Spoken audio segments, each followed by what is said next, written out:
Alright, hello everybody. I have to push a button that I forgot to push. Now we should actually be ready. Welcome back to Better Quake Than Never, where last night we played a couple of maps by Mazu. It's the first time I've played any maps by Mazu. And 37th Relic Retrieval was one I was worried about, but it was actually a really good map and I didn't get too terribly lost in it. And I managed to eventually find about 1/3 of the secrets. 13 out of 37, which I couldn't ask for a better number than that.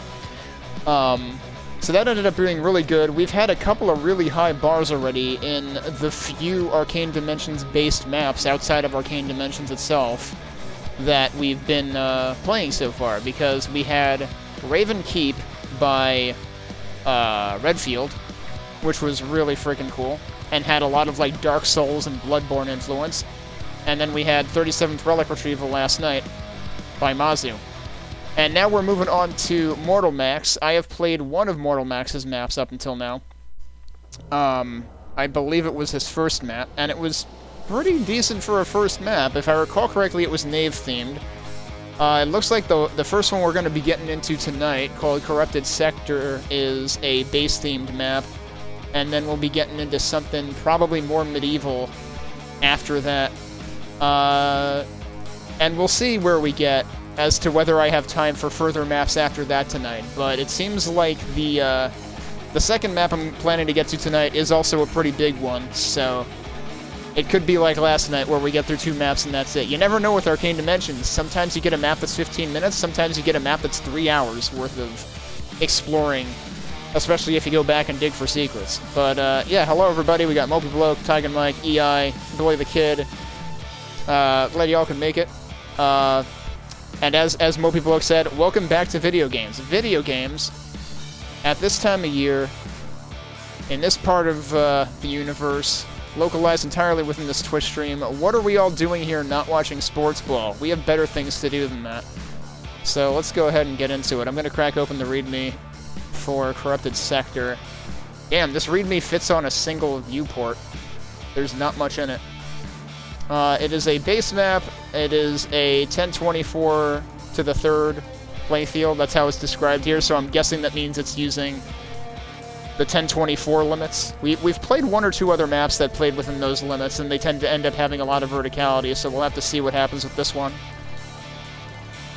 Does this have any, like, original resources? It doesn't mention anything in the way of, like, textures or anything, so it might be very vanilla. Wait, how? It's the halftime show already? Oh yeah, that's true. I guess it started almost 2 hours ago.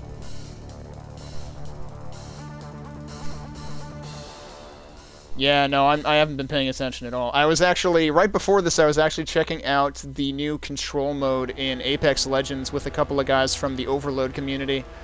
It's actually a pretty fun mode. It's very not serious, because it's like, you actually respawn, and it's like 3 squads versus 3 squads, so it's 9v9. There's no, like, permadeath sort of thing. I'm still bad at it, although I'm apparently less bad than some people on the other team have been from the matches that I was in before.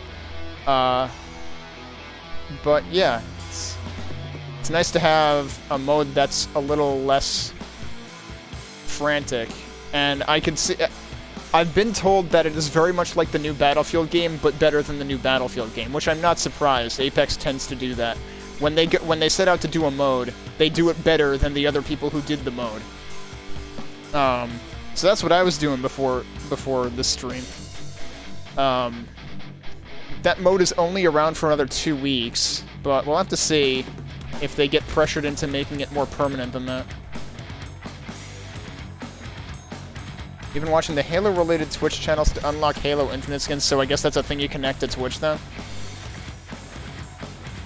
I actually uninstalled Halo Infinite. I played a few, you know, multiplayer rounds the first weekend or so that it came out, but I haven't had time to put into it anyway, and I'm terrible at it. So, I'm generally terrible at multiplayer things anyway, but I know there's a few, like, multiplayer co-op FPSs that I need to try, though. And actually, I need to try Horde mode in Quake, in the remaster at some point, and I need to try which can be single player or multiplayer. I also need to try DMSP which is a mod for OG Quake. Wait, there was another Halo Championship Series this weekend? I feel like there was one of those like a month ago. Maybe 2 months ago. Wasn't there one around Christmas? Because that's when I downloaded it. Like, geez, how frequently do they have those? Unless that was not a championship series. Did I play Dimension of the Machine? Yeah, I did. I played Dimension of the Machine shortly after it came out, sometime last year. Actually, if we bring up my, my website, we can see exactly when I played it. Dimension of the Machine, August 21st is when I played it. So, yep. We've been through that once already. I played that, I was drawing comparisons to that when I played Witch House Mixtape by, CZG, which I just played a few weekends ago. That's up here. That was January 30th of this year. But, yeah, we are gonna get into Corrupted Sector. There wasn't much in the README, so I'm just gonna fire it up at this point. He needs to catch up on this channel. Well, fortunately, everything does get posted to YouTube. I haven't pushed the publish button on last night's episode yet, but it's uploaded. I was just waiting for it to process in HD. Well, quote-unquote HD, given that I only stream at 720p, and YouTube likes to have the bitrate on it when it transcodes it, which it shouldn't need to even do, but whatever. It is what it is. There's going to be even more lore as we get into more Arcane Dimensions maps, because those tend to be heavy on the lore themselves. But yeah, let's go ahead and start up Corrupted Sector and see how this goes. Let's get ready to start the timer. I mean, I don't know what brief there is. You know, it's funny because I think Distrens commented on one of my YouTube videos recently. It might have been when I was playing Epics of Enmity. He commented that I've improved, and I'm like, what the heck makes you think I've improved? I feel like I haven't improved at all, but who knows? If somebody who's good at making Quake levels thinks I've improved, then alright, thanks, I'll take it. Alright, here we go. I mean, last night's stream definitely makes me think I haven't improved, because holy crap, there were a couple of parts of 37th Relic Retrieval that were ridiculously harsh. What the heck?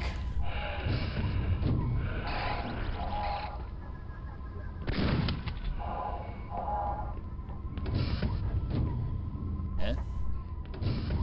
Okay. I'm not good with computers. That's not a secret. I don't know what the point of that was, but... So, is this seriously the same room and it just spat me out on the other side? Yeah, it is. Why? Oh god, there's a grenade right above my head.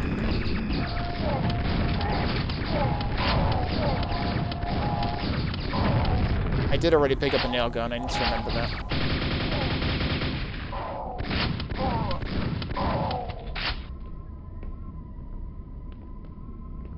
Freckles, you mean Flecked?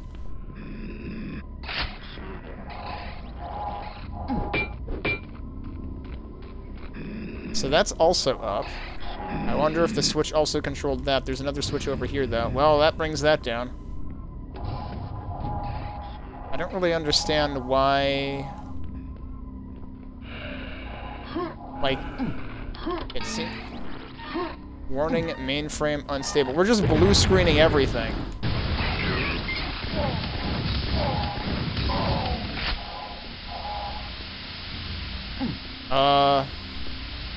Does this mean I can't go over the... Yeah, that'll probably hurt. Can we blue screen this? Lift currently in lockdown.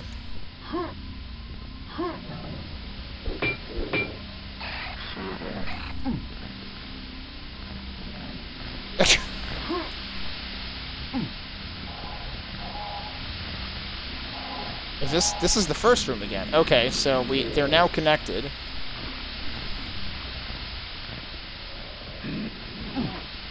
And that also spat me back out here. I don't have a key yet. So we can't do whatever that is. Can I do something with this? No. Wait, what? Oh, that was the switch that did that. Okay. So... what are we doing next? I'm still wondering if there's supposed to be a point to these lifts.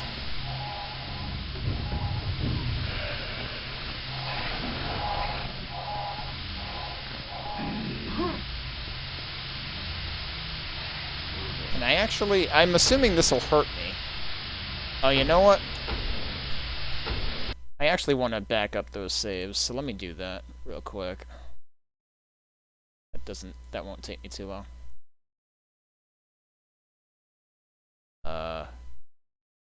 Apparently those files are bigger than I thought they were. Okay. Where did it put it?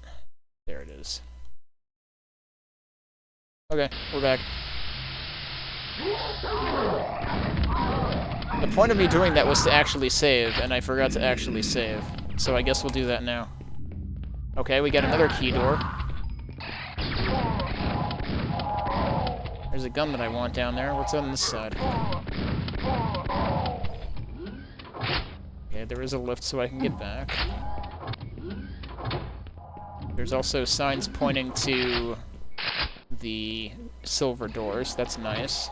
In case I forget what the heck I'm doing. Armor. Oh, jeez.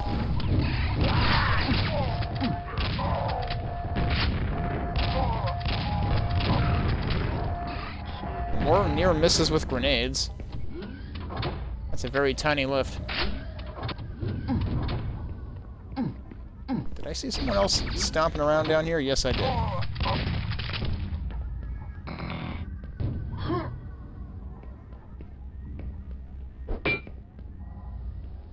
Okay, so this just all goes around in a loop. Well, that's an interesting place for that. It's nice of them to have these arrows, like, look up, idiot. Because otherwise I might have ignored that for a very long time.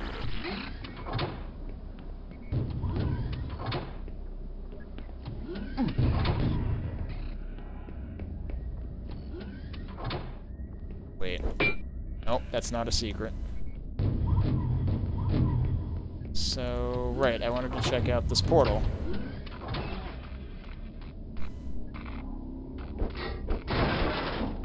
Uh-huh. Ow.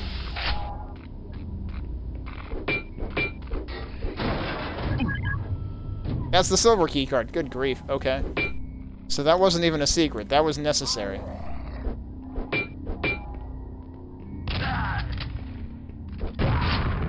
Oh, he had grenades. I was not expecting grenades. I was thinking, I want to not jib him.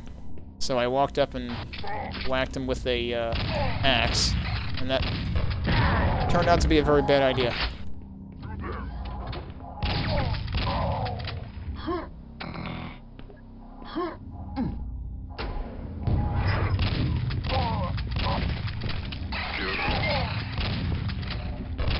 Ow.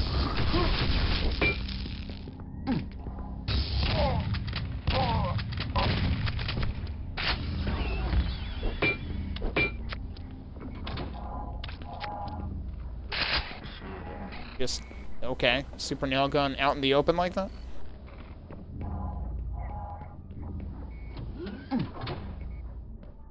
Does feel like a rather claustrophobic level.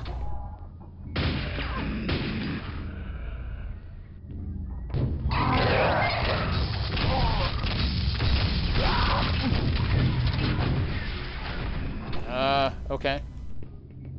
Oh, so there's a lift there now. That's what the arrows actually meant then.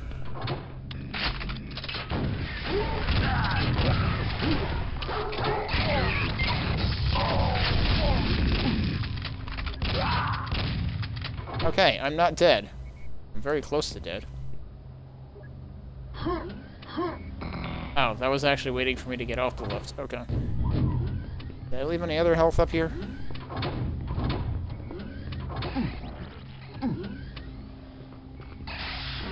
Okay, this was where that was. Is there anything? Oh, that's where the teleporter was. Okay. Alright, then I guess we'll go up.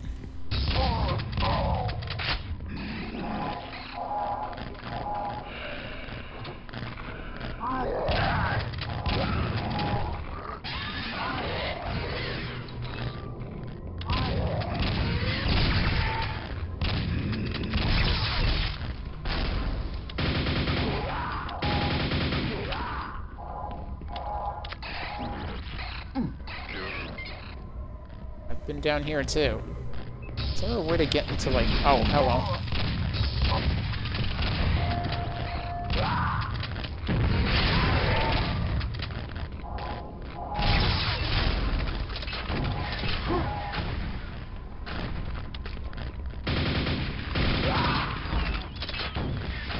Where did you... Oh, he came through the portal. Wow. That's devious, yeah. Alright, I'm not dead, so that's nice. And we have this key. Didn't I get this key before the other one, actually? There's gotta be some way to get in there, right? Or have I been in there? I may have been in there already. Alright, well...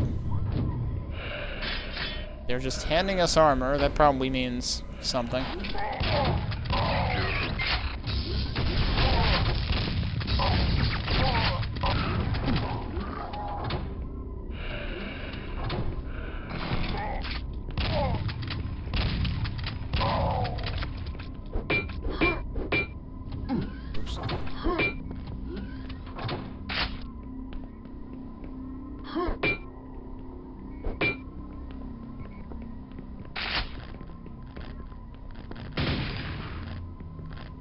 I hear somebody marching around. I'm not sure where.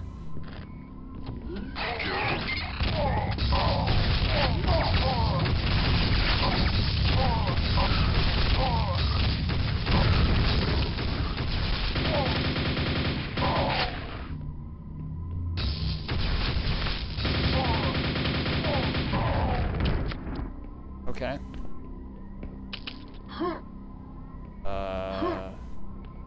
Kind of curious how I'm supposed to get in there.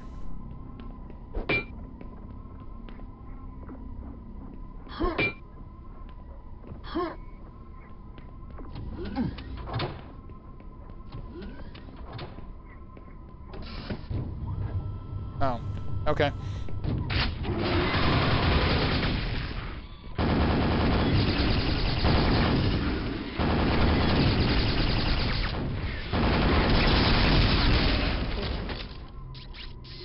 Alright, they're dead.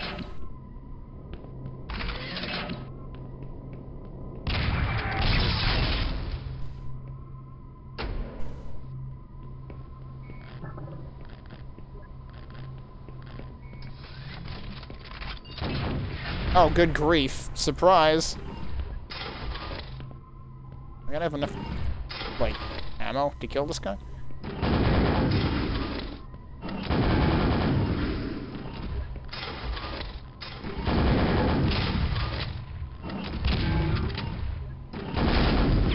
Apparently I do. Okay. Getting kind of low on ammo, though. Oh.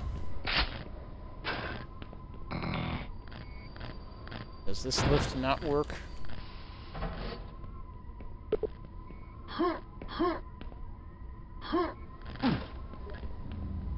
You would expect the lift to work so that you could go back and investigate things. Because I have not gotten a single secret. I mean, there's only 2 of them anyway, but...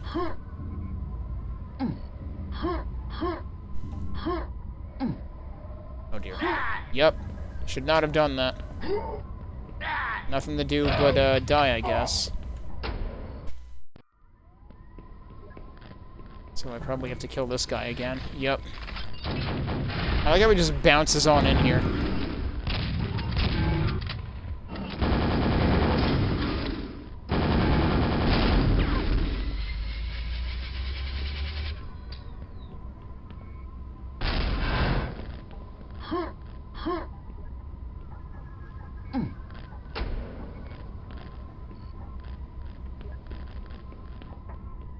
So yeah, if I wanted to go back and investigate stuff, this would be where I would have to do it.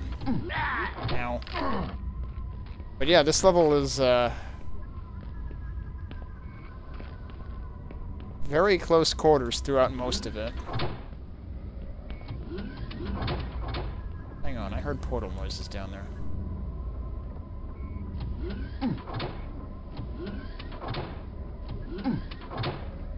You gotta check for,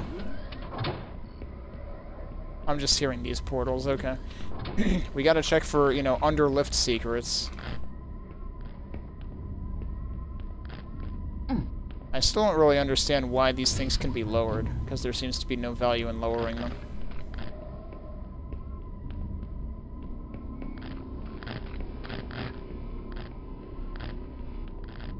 I'm also kind of alarmed that there was... Oh yeah, okay, this is just the other side of that. Kind of alarmed at the ammo balancing or lack thereof here.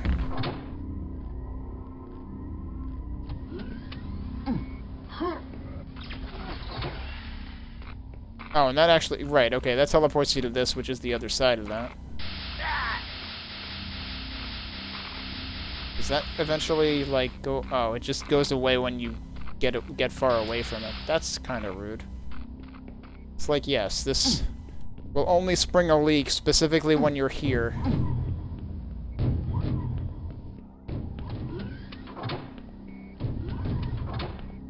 Well, I don't know if I'm going to end up finding any secrets in this.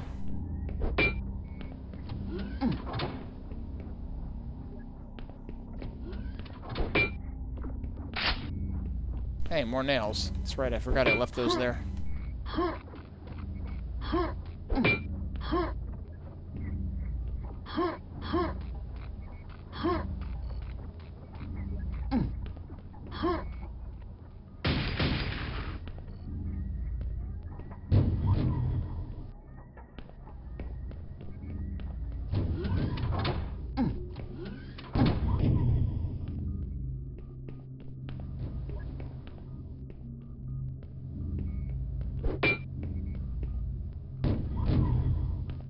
I guess we can try actually going through the vent one more time, but there wasn't really... What was in here? Oh, right, that was what activated the lift. Wait a sec. Alright, that looks potentially breakable, but it's not.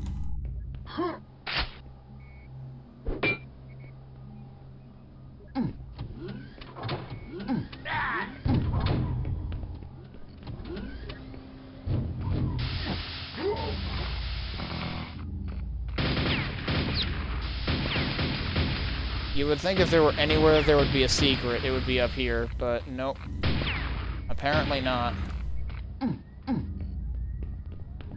So... Guess I'll just leave.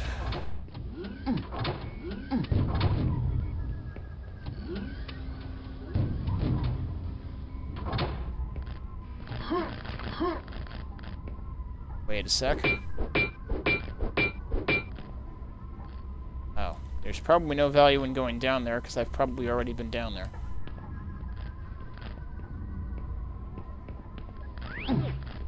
Now I'm back at the beginning. Now we go in here. What? Oh, come on. That's a dumb place to have a lip.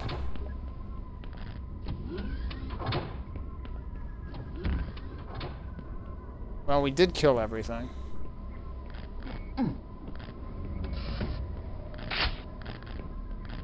Why do I hear portal noises even here?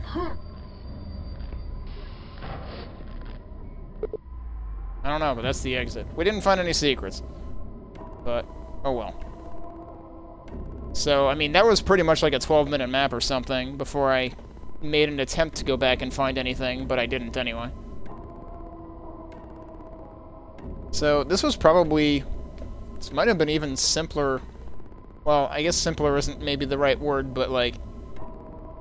even shorter of a map than the first Max map we played. It's not bad, but definitely not what you would expect out of an Arcane Dimensions-based map. It's very tight. And I feel like you tend to find more, like, wide open spaces and stuff when you're dealing with arcane dimensions stuff. And for that matter, like, I mean, okay, I guess it used, like, the blue laser guys, the mech, the flying dudes. So it did use quite a few of the enemies there, but even then, and it used the other, like, the green-suited enforcers also. It did not use any of the flamethrower dudes. Who knows, maybe on hard it does. I could see them being a big problem in that map, given how close quarters it is, and there arguably wasn't a whole ton of extra health pickups either. So that could be problematic, if they were to have added those. But yeah, I guess we'll take a quick look at what other folks said about this, and we'll move on to what is likely to be a much bigger map than this one. But let's bring up the browser. So we got Joyo saying, fun little map. The keys were somewhat tricky. That's true, they were. And the ending was harder than I expected in Nightmare. I should have proceeded through the map more carefully. The silence as played on normal and Nightmare did not notice much difference other than that fine little offering. That's interesting. How many, I guess we can check how many enemies... I should do this. Okay, make the lifts go away. Oh. He's not kidding. Same number of enemies on hard as on normal. So, okay, that's odd. I mean, it could be different types of enemies, I don't know, but based on what this guy's saying, probably not. Johnny Lost is a really nice little map, enjoyable to work through, keeps you on your toes, nice feeling of unlocking and opening things up and briefly revisiting earlier spots or seeing them from a new angle. I feel like you can't say that much about this map because it's so frickin' small, though. It's like, yeah, here you are at the same place again. I mean, I guess that's true in terms of, like, activating the elevator. But other than that, there's only so much you can do with the amount of space that that map occupies. But, I mean, then again, the README did say it was 1024 to the third, so... I guess we should have known to expect the confines that it was working within. The only thing I'd ding it for is the entrance to the path to get the gold key, and then after that, again, the path to get the silver key require the player to do something that really isn't explained or signaled. And that's what I was saying. It felt like a secret, but it wasn't a secret. Fortunately, the map is small enough that you can just run around trying all sorts of stuff, but it requires being confident that the mapper hasn't screwed up and soft-locked you. In this case, trust is rewarded. So it's funny that they mentioned that, because I feel like back when I, like, tried a few maps off of... Honestly, it was probably off of the D-Zone CD, which, like, is absolutely a complete grab bag, and you don't know what kind of quality you're getting. But I remember in the 90s trying some Doom maps off of one of those CDs, and not being able to figure out what to do in a lot of the maps, so I got that impression of, like, okay, am I just soft-locked? I really haven't gotten that impression from many of the Quake maps that I've played. With the exception, maybe, of, like, the one we played not too long ago by Redfield that had a platform that just didn't work for some reason. But very rarely have I worried that a map might have actually soft-locked me. But anyway, yeah, let's, I'm gonna write that one down real quick. And we will move on to our next map of the night. Possibly our final map of the night, depending on how long it ends up taking. Because this one promises to be quite a bit bigger than the previous one. Next, we are moving on to a map called Secrets of the Keep. This is again a MortalMaxx map. This is again an Arcane Dimensions-based map. Its file size is roughly 3 times that of Corrupted Sector. It was released on apparently the same day. Both Corrupted Sector and Secrets of the Keep have the same release date, at least on Quaddicted. Let me see if that's true in the text file. Actually, the text file for Corrupted Sector doesn't even mention a date. Let's see if Secrets of the Keep does. Where is the readme for that one? Here it is. Now, this one doesn't mention a date either, but since we got the readme open, let's take a look at it. This one is described as a large-scale town for arcane dimensions. You know me, I like village maps, I like village settings. I like bases, I like nave, I like village settings. Construction, stone and metal textures by Macon. Oh, it's also got Macon textures. Alright, real shit. Some stuff is taken from Hexen 2, Zendar, and made a lot of new textures. Blender knowledge supplied by Jared R. Blender model explorer by K.H. Reether. I might be pronouncing that wrong. Dope fish converted from Daikatana. Trees are edits from Redfield's models. Skybox is Grim Knight by Hipshot. Music is Diam. I can't pronounce this either. Diam Kataboa by Immorpher. Diam. There's a lot of consonants. Taken from his Mechanized album. Alright, so we got Immortal music. We've got Immorpher music, rather. We've got Macon textures. This is gonna be some good shit. Church is heavily based on my local church. Castle is heavily based on Moiden Castle. Gravestones with community member names are people that in some way or form helped me become the mapper I am today. There was a limit to the texture, so forgive me if you're not mentioned. Limits? What are you talking about? You made this for Quakespasm. You should have plenty of space. Oh, build time. Blockout and testing took 2 months, then 1 month of detailing. Blockout map is also in the source folder. Did the other map mention how long the dev time was? No clue. Corrupted Sector's build time just says no clue. Alright. So we have no way of comparing this, but this one took a few months, so we'll see just how much bigger this one is as we fire that up next. And we're gonna do that right now. So let me get that going. Oh, don't forget to put the skill back to 1.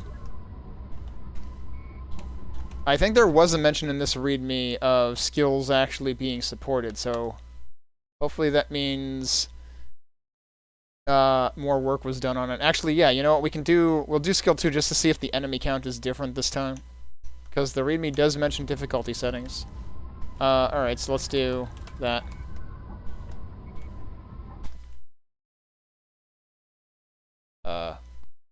That took a bit. 247 on hard.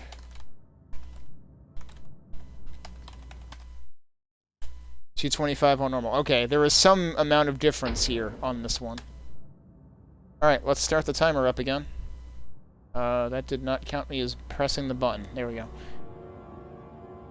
Okay, alright, and this one has its own music. By Immorpher.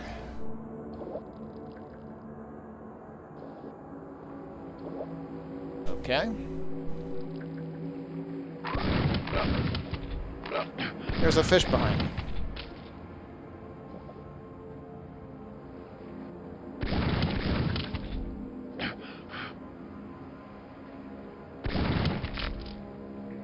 These fish are weaker than I'm expecting them to be.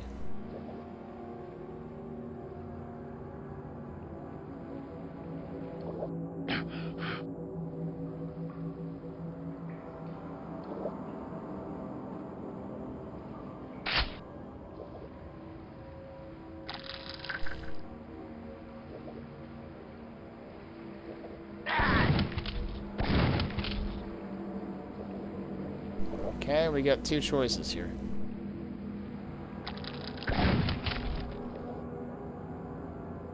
So I suppose we're starting out in the sewers or something.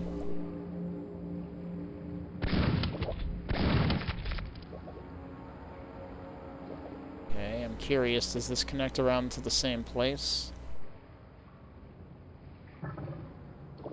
No, it doesn't connect anywhere. It just has health.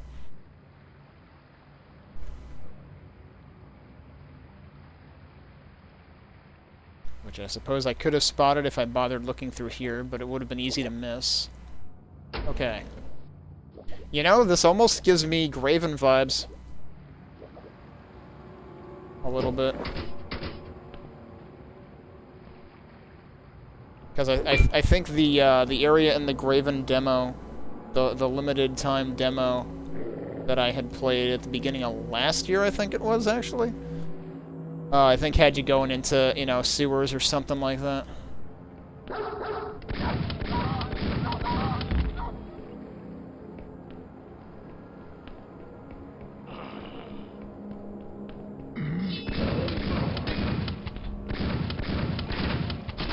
Nice.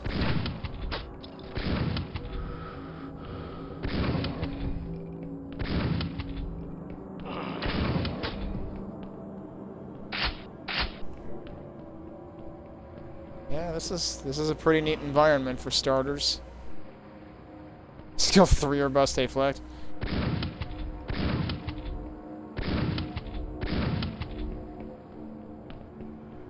There are 21 secrets in this map. Let's hope we can find a third of them, like last night.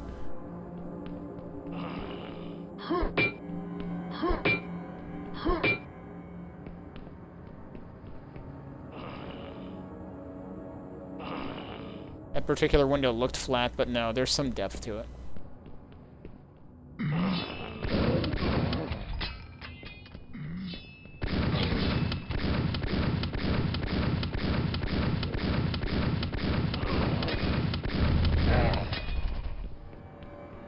Glad they gave me some shells. I'm probably going to be low on them again pretty soon. Hello. Oh, we just got the super shotgun, too. I just strafed into it.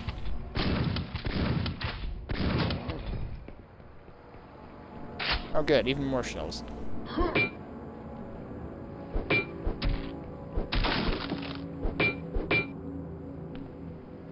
Quake lore. Yeah, we haven't had too much of that. We haven't had too much of that yet tonight, although we did have a couple of blue screens earlier in Corrupted Sector. That was the map I started out with, which was a very short map. This one promises to be bigger. Is there a switch somewhere?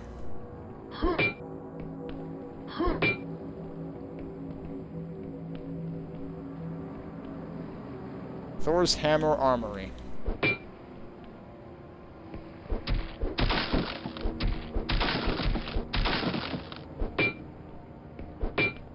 Don't suppose I'll be getting in there either. Wait, which way did I come from? I did not come from that way.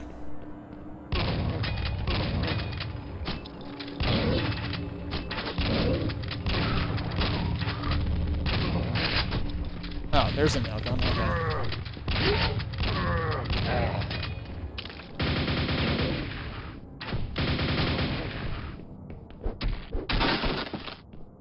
Don't really need that health yet.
Man, this door just briefly gave me vibes of that one map in Devil May Cry 2.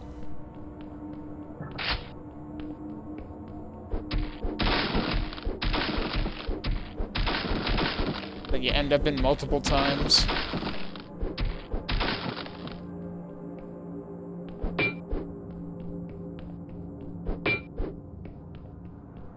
Can't fit in there, I guess? Alright.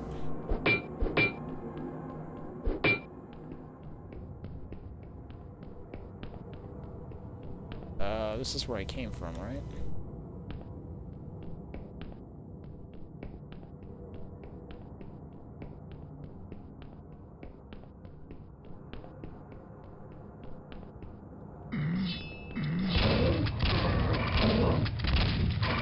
Beamed? Okay.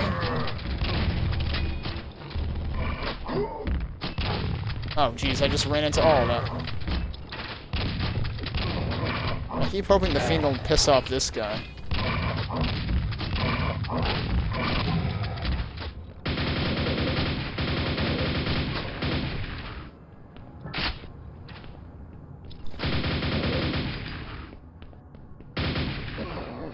There's a lot of sniping going on in this map. Uh-oh. Got the silver key. Hello.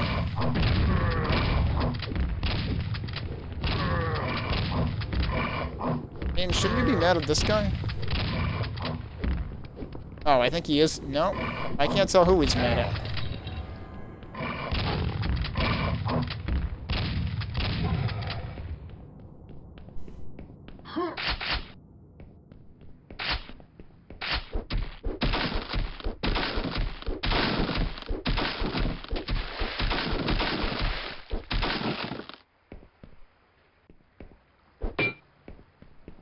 I am a little worried that this map's gonna get a little, disorienting, because a lot of these streets end up looking the same.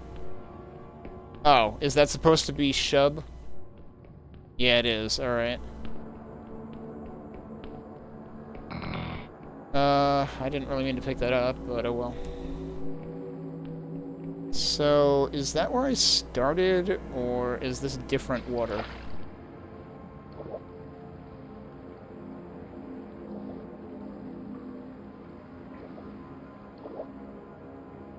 I suspect it's the same water. Yeah, it is. Okay. Let's reload. I saved before I... You know what? I did kind of need that. Alright, we'll take it.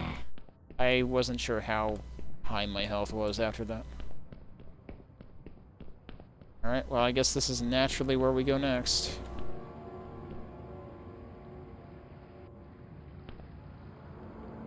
that another fish?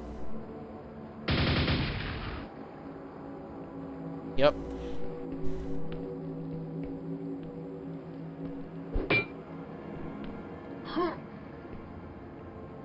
I can't fit through there anyway. That tree is incorrect.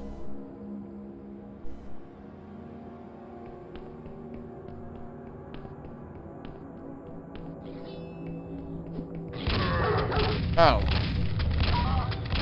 Okay, I guess we can go in here. I mean, all I know is I picked up a key. But, isn't this where I... Is this not where I was before? This looks like where I was before, but now there's enemies here, so... Shit. Surprised that didn't hit me. Oh, god damn it. I'm stuck. Get the hell out of my way, Jesus. That sucked.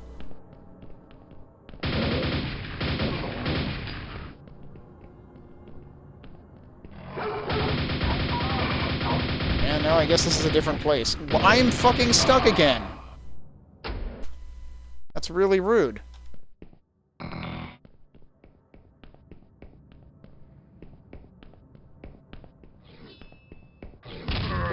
So yeah, I guess this is a different place. It looks a lot like the other place, though. So I'm kind of confused.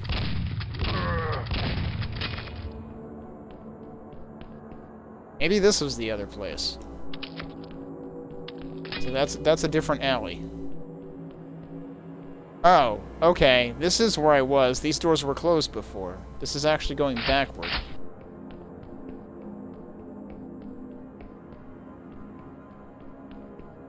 Yeah, pretty sure those were closed before. Alright. That doesn't help. That doesn't help my, disorientation. When you open shit that actually goes backwards. And it's not, like, due to me pressing a switch that says it opens a shortcut or anything.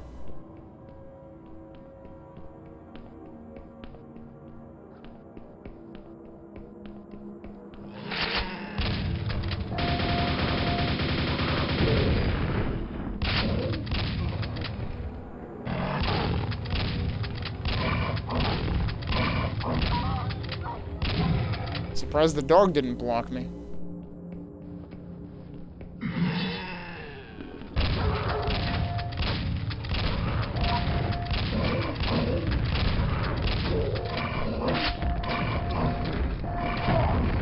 Tripped right over that.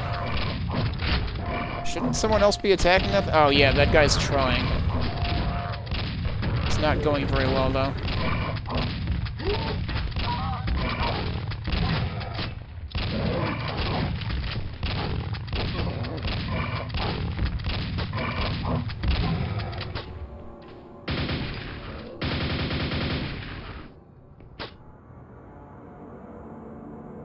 I guess he's dead? I didn't hear him die, but I guess he did.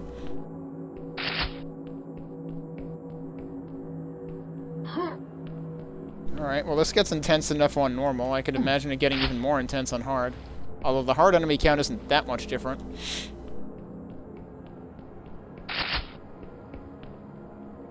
And this is probably the other side of the door we saw before.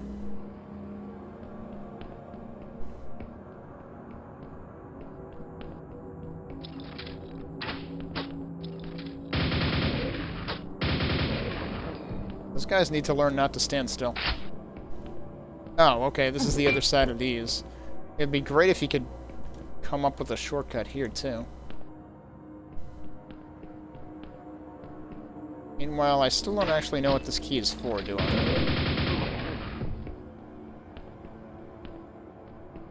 Yeah, so I guess coming out into the open here actually did me a favor, because it meant there were... As opposed to last time where I tried going through the alleys and got stuck, going out into the open drew all the enemies out. So that they couldn't sneak up behind me and get me stuck.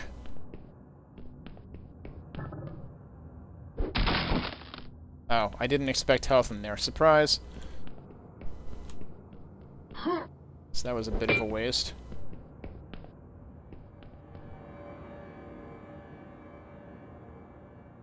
Oh, the archers are smarter. And they start leading their shots and stuff.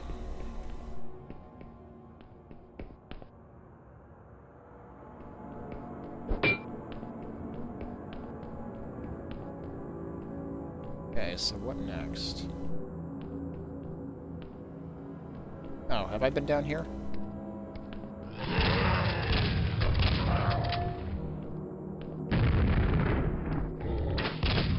Where'd he go?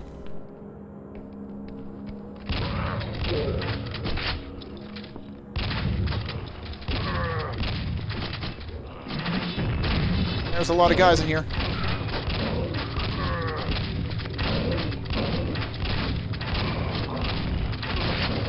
Somehow that fiend didn't actually hit me.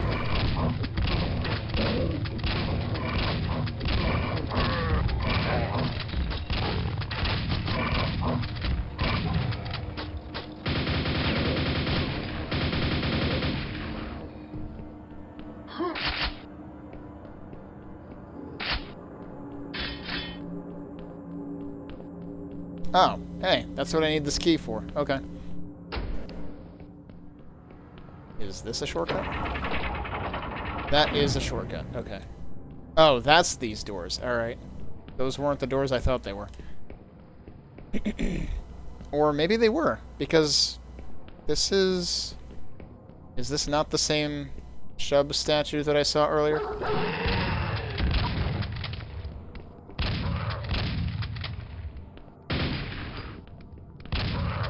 Is that a Widowmaker? No, it's a Super Nail Gun. The hell? Nice shot, holy crap.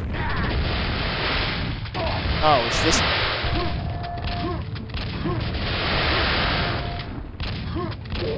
Gotta love when they hammer when you can't even see them. I feel like hammer shouldn't be able to hurt you if you don't have line of sight to it.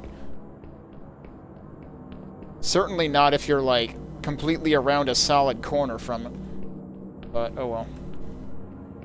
Also, I don't understand the splashing sounds we were hearing. Oh, hey, that's a mega health, isn't it? Is this a secret? That is a secret. We actually found one secret.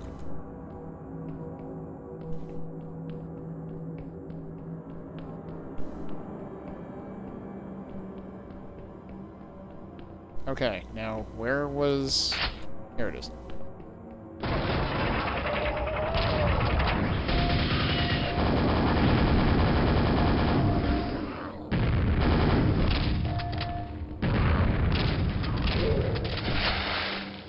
Okay, he helped. That sure sounded like splashing noises again.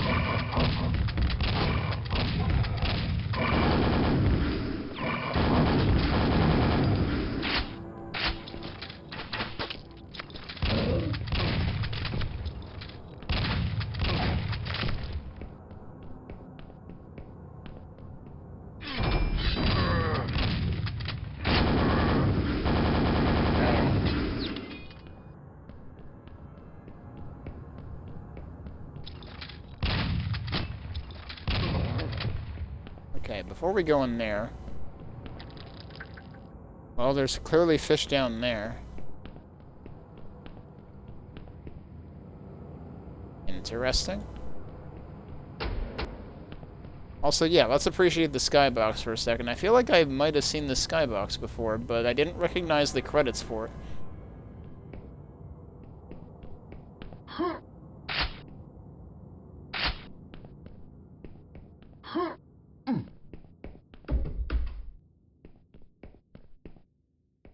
So now we have arrived at the network of roofs and stuff that these guys were defending from.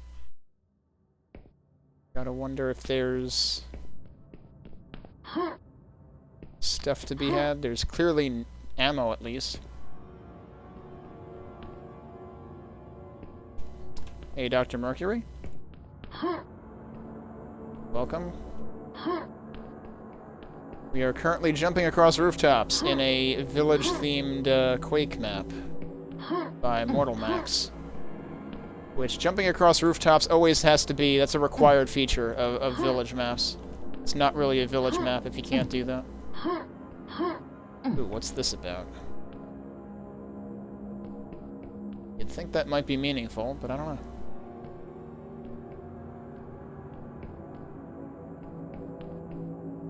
I'm assuming I've been down here.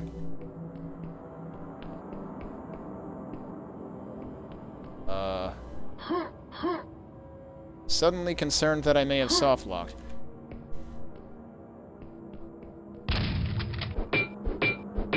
Oh, no, there's stuff. Uh-huh. That's certainly a secret. I suspect they're telling us, a serving suggestion here of how to get the heck out of here. So, unfortunately, I need to chew through some of my armor to do that.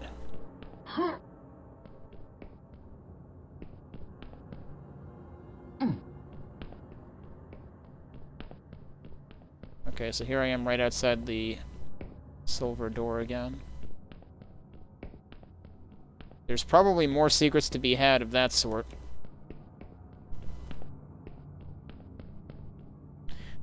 I could believe that, the trauma of playing Serious Sam. I've never put myself through that series.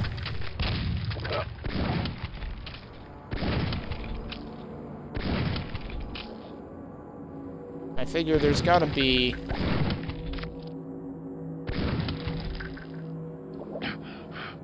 There's gotta be a reason to go through all this water. Also, let me check something.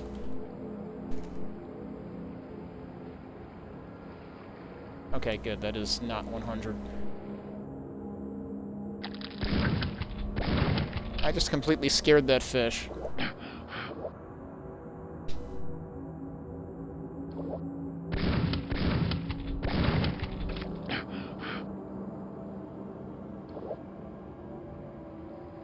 It's like, that's the way I like my fish. Sustainable and scared shitless.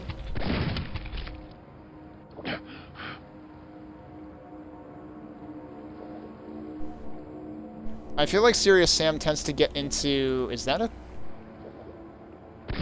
Yeah, that's health in the middle of there. Oh, wait, this is... Okay. I don't actually need that health, and I don't want it, but I was wondering how you're supposed to get into it, and that's apparently not a secret. Hello? That fish got the jump on me. I get the impression Serious Sam is one of those series that ends up a little more on the side of things kind of like Painkiller, where it tends to just be kind of arena after arena. Which kind of isn't my thing. Oh, we got the fishing orc. Alright.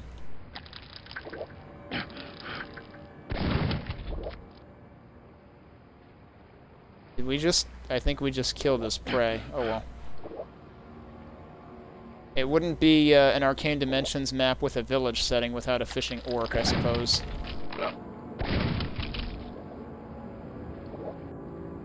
At this point, I'm a little worried where the hell I'm going, but... Oh, hello.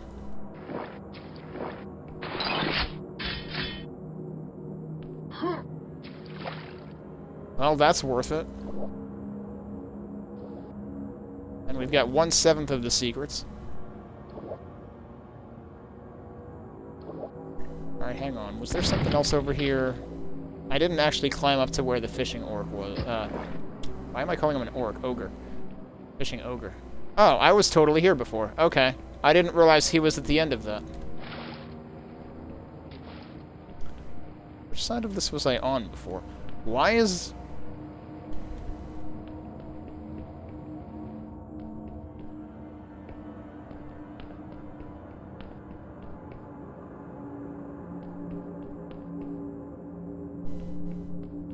I feel like this map might have a couple of bugs.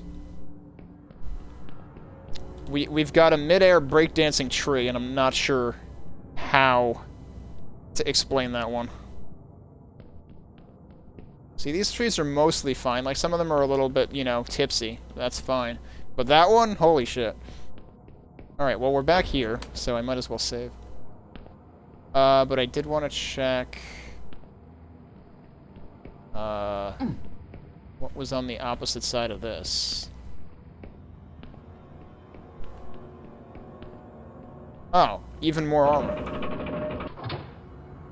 Is this... This totally feels like a Mount Erebus reference.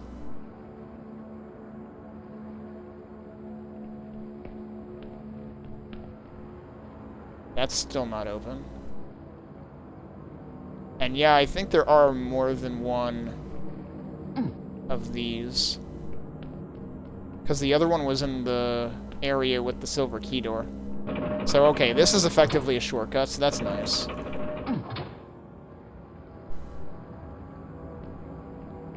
That's a bold play if the Halo Championship Series is competing with the Super Bowl for attention at the same time.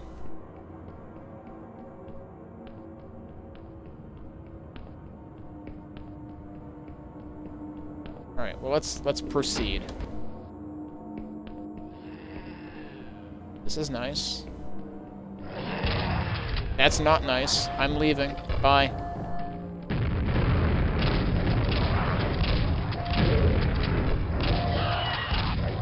Oh, you know what I have? I have this thing.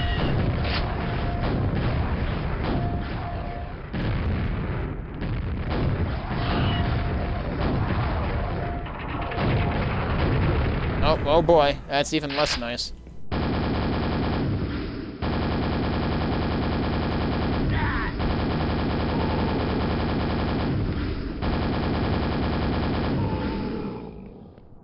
Okay. I think I ran into some nail ammo before. Oh no, there it is, okay.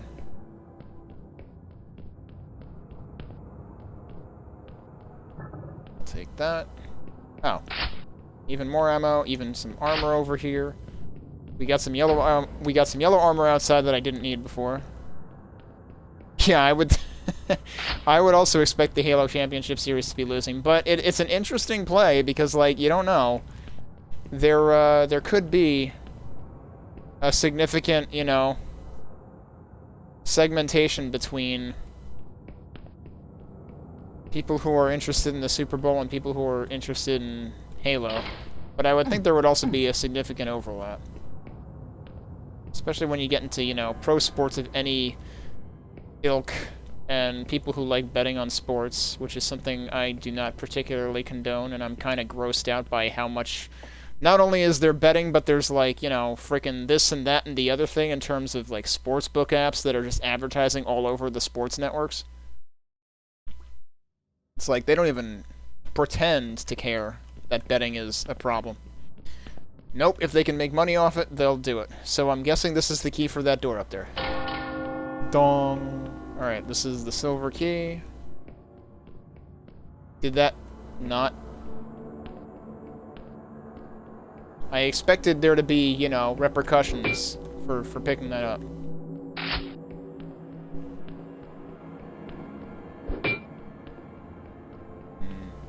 Doesn't seem like it.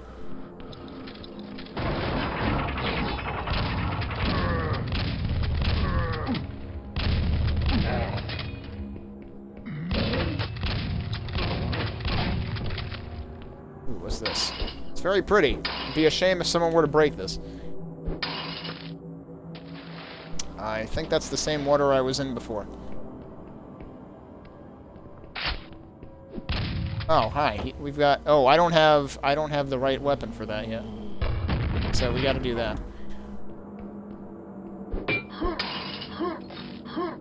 I can even destroy that one, but I can't get through it without a rocket jump. Oh, we got scrags, alright.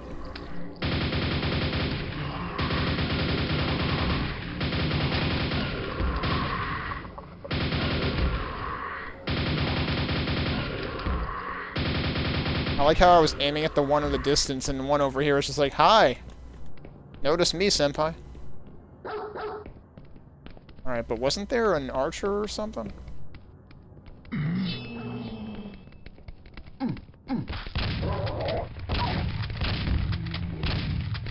Oh my god, this dog is trying too hard. Well, there's another one.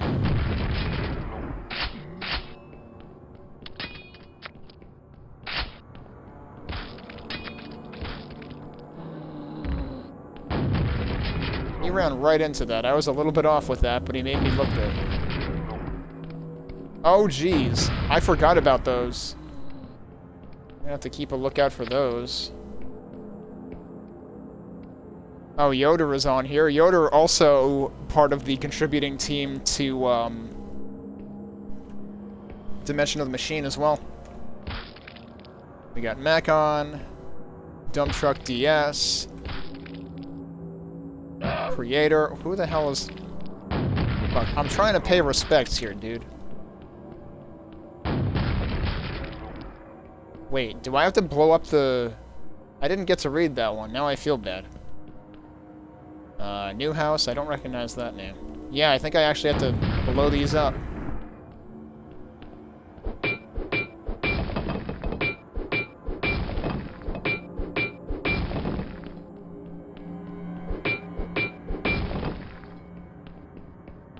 There's probably several places with these.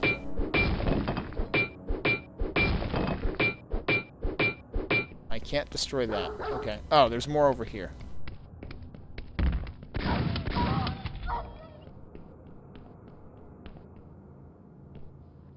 Comrade Beep, who incidentally is one of the next mappers we will be playing stuff by. Actually, if you look at my site, he's the next on the list, but depending on what we have time for tonight, I might opt for something else instead, in the interest of keeping Comrade Beep's stuff together. Chris Holden over here. I forget, is Chris Holden part of the Graven team? JCR?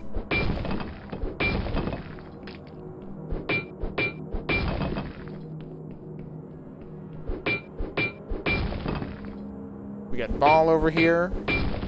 I think we're going to be playing more stuff by Ball when we get to, like, Alkaline and stuff.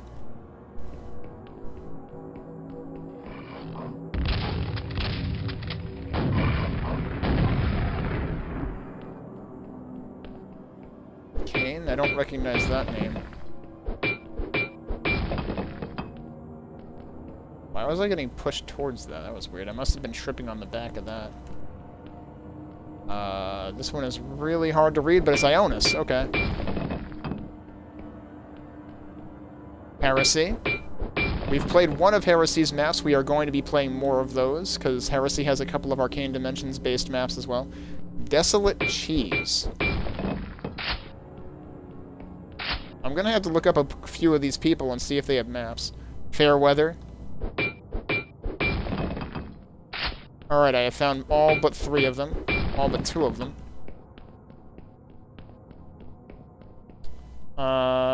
Twitchy. I think I've seen that name before.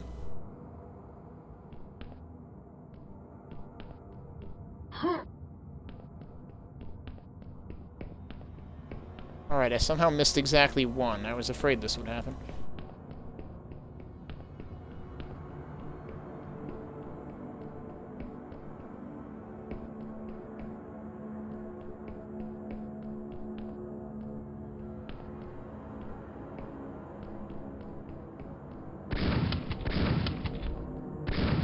Okay, there's a Mega Health in there. This might be considered a secret. Yeah, it is. Oh, there it is. And that opens this. And that gives me the lightning gun. A thunderbolt. And also a shortcut. With another suspicious tree. This is outside of here, isn't it? Yeah, okay.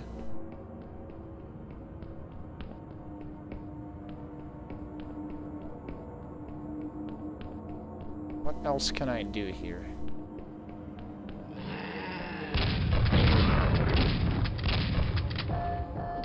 Ow.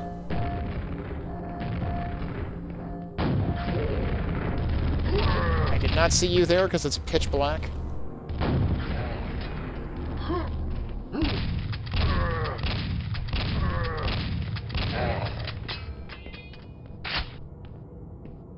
Well, I made use of the Mega Health. I'm a little sad that I did, because I also chewed up a bunch of my armor. Okay, so now we're on the other side above this. I guess you can shoot all the windows. Yep. Those aren't giving me countdowns, though, so I'm guessing there's no reward for doing that.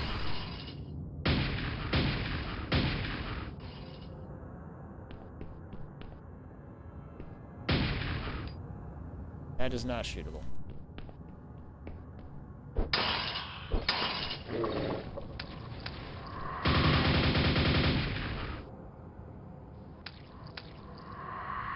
Where'd he go?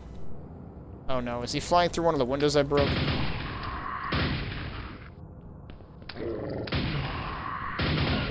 Nope, he's right there. Okay. Am I supposed to go out this way? It sure seems like it's telling me I need to hide. Well, I just tripped over some health, unfortunately.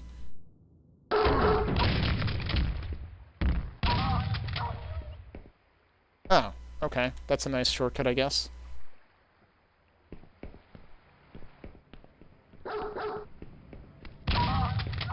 I'm assuming that was a joke, but I'll admit I didn't quite get it either.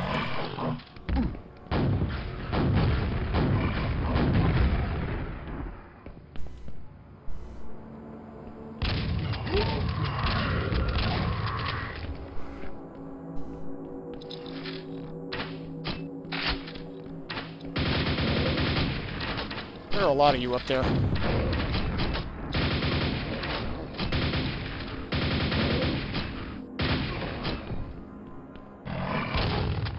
Well, that was close.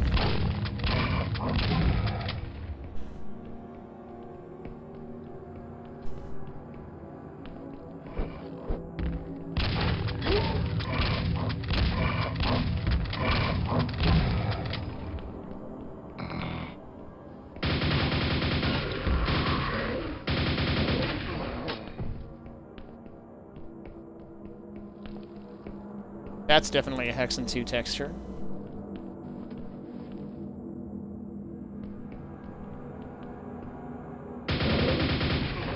Yeah, I thought I saw someone walking around in there. I imagine I could just, like, rocket jump my way in there. Was there an actual opening, though?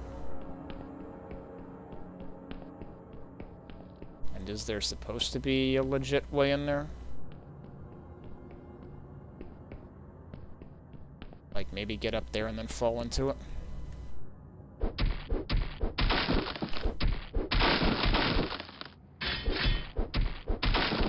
Might as well take that, we're here. I know I did leave a yellow one somewhere outside, but... that also, I'm pretty sure, is a Hexen 2 texture. Alright, well, we clearly need to do something to unlock that door. I did not check what this door says. Oh, it opens. Okay.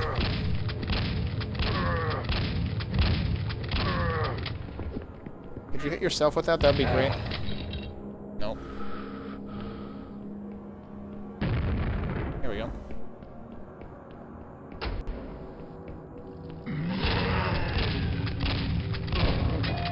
Not who I thought I was gonna hit with that.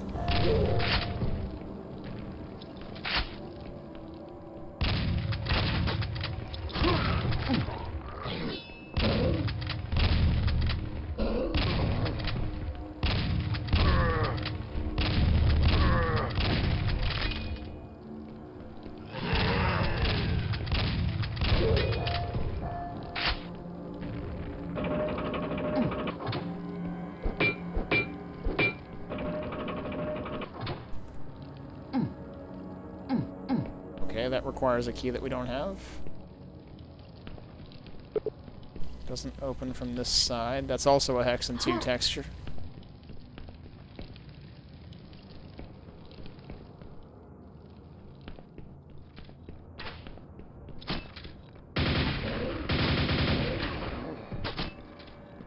Where the hell did you come from? I thought I killed everybody up there.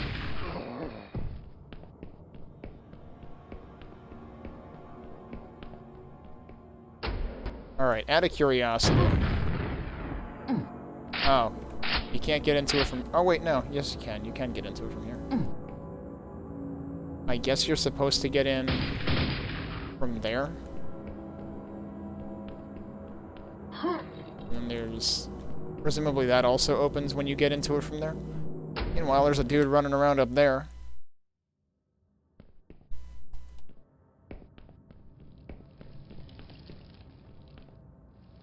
Alright, so I won't try to sequence break that. We'll go ahead over here and see what happens.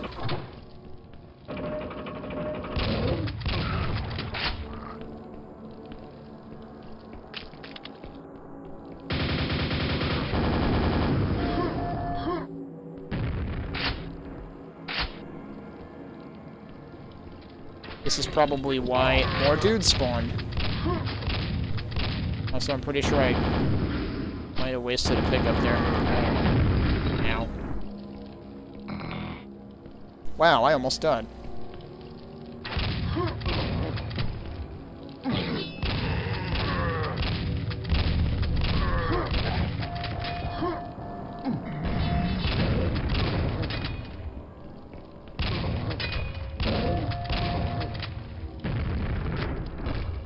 Oh, that's where he is. What? We're probably gonna have to do this over again.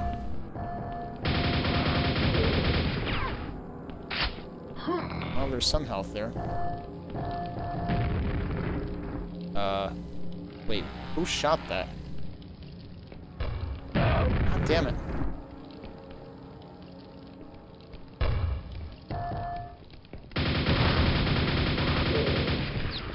It sounded like it broke the floor or something.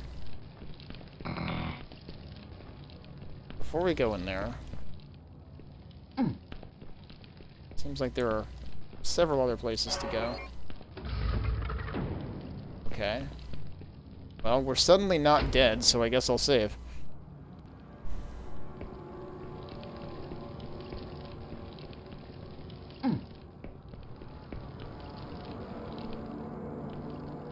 Not sure if there's supposed to be a way up there. Besides doing that. Yeah, that's apparently what you're supposed to do. That may have actually been worth it. So rocket jumping is sometimes anticipated for finding secrets in this. Alright, well let's see what the heck this does. That opens that door. This was the other side of that, okay.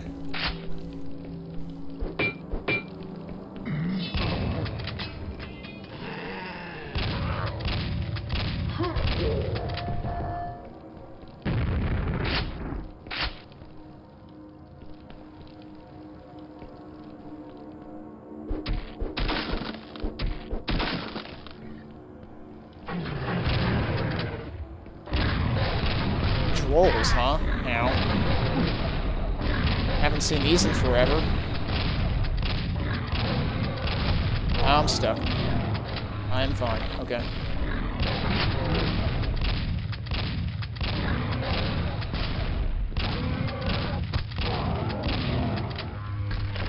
Honk.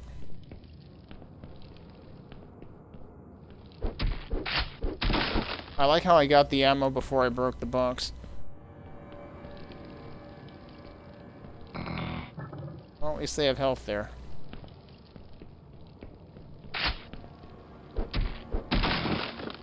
Even more health. Okay.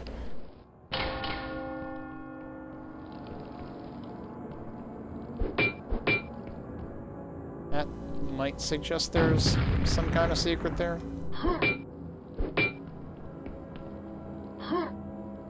Maybe not. Can I actually walk through here? I can. Go around just in case.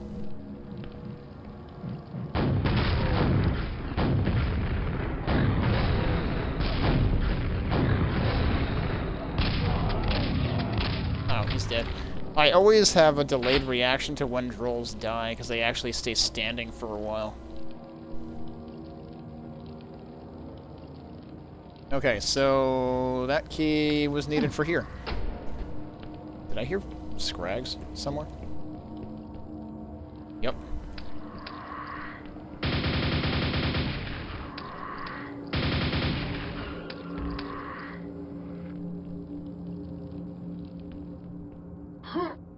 Was it really just one?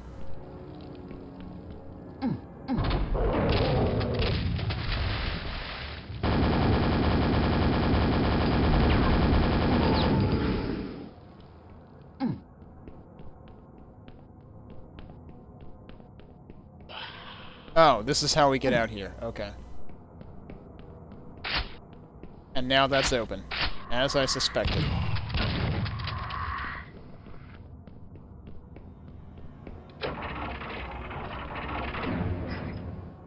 Okay. Is that what I think it is down there?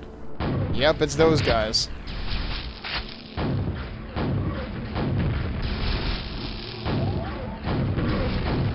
Uh-oh, we also got the night gaunts or something, it sounds like. Honk. Oh, they're both dead. Yep, there's the night gaunts. Okay, you're dead. And this guy's doing the Wilson impersonation over here. And I think I heard a troll. They're bringing out the big guns now.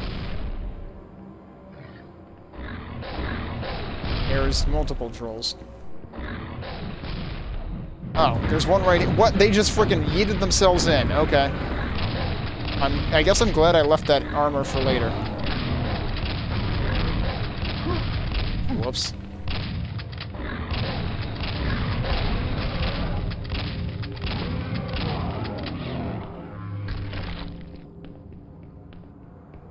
Alright. Now is probably a good time to pick up that armor. So that opened this. Wait. That opened this, but from the other side, so that let me back in there. That's an interesting twist. Because, at least I think that's... If that's the gate I'm thinking, I remember. I remember seeing that from the outside.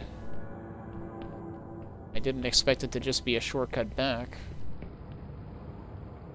But yeah, that's what it was. I guess the question then is, did that do something else in addition?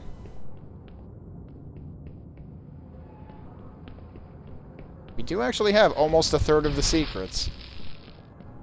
Which is about what I was hoping for at minimum.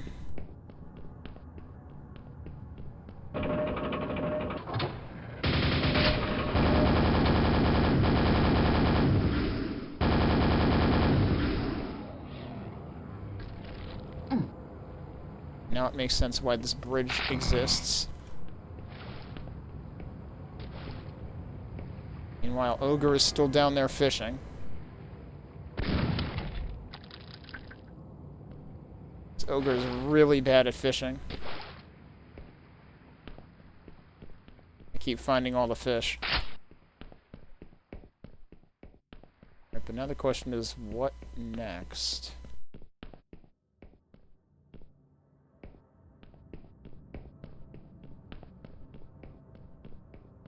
I have a feeling I'm going the wrong way now. There's probably no reason for me to come out this way. Maybe there is. Hi.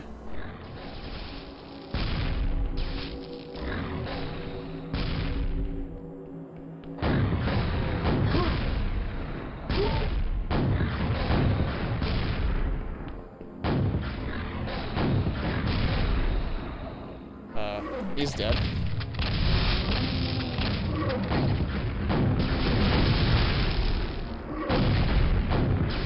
He's also dead. There's another droll somewhere.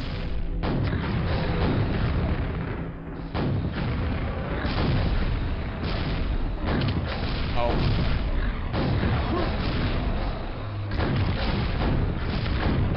At some point I did end up with a ton of rockets.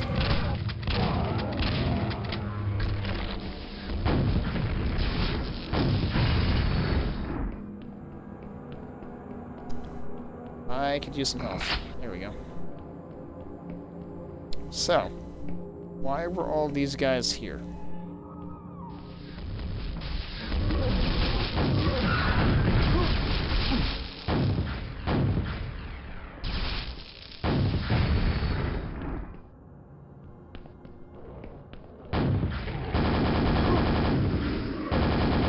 Because more than one gate opened. Which is what I was suspecting. Oh, hi. I was wondering where you were.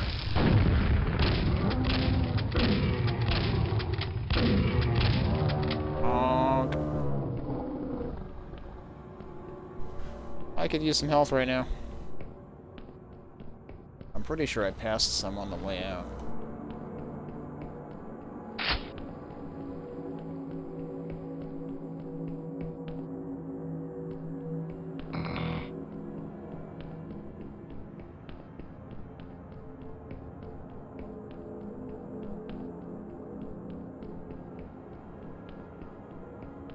Okay, so that is where this guy was.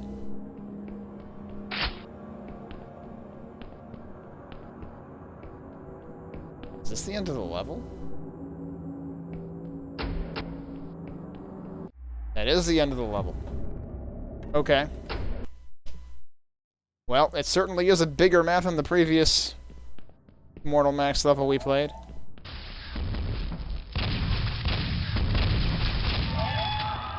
It's certainly a pretty nice looking map. I do think it suffers a little bit from overwhelming sameness. Although I mostly felt it in the early sections, because you're just like going down one street after another.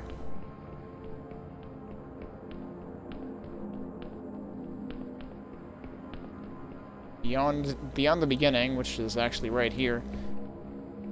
After that, things started getting unique enough where that wasn't as much of a problem. So this is what I was expecting to open at some point, and I don't know if I actually missed a shortcut and that should have opened, or not.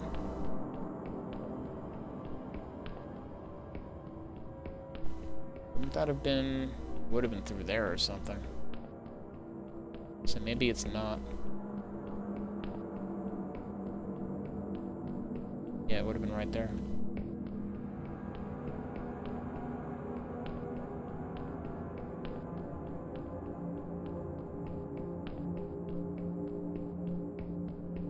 I don't know how likely I am to find any more secrets on top of what I've found already. Well, I found somebody else. Have I been out here already?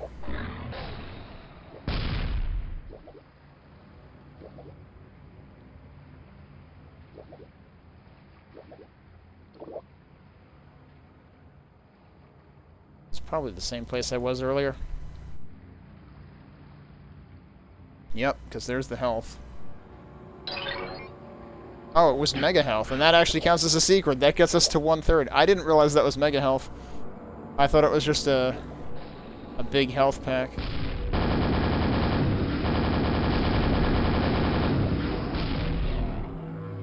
Alright. And we're one enemy closer to the end now, too. To full kills. I gotta wonder whether it's just in terms of enemies that were let loose after I opened the final gate. Does this guy count? I always have to ask the question. Oh, you can't even hurt him in this one. Usually when they add the fishing ogres, you can still hurt them, and then they become aggro.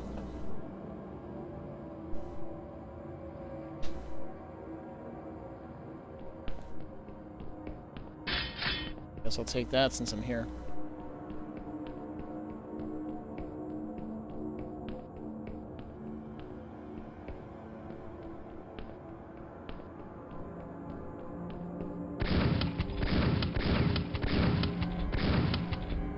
I already got that secret. That was an...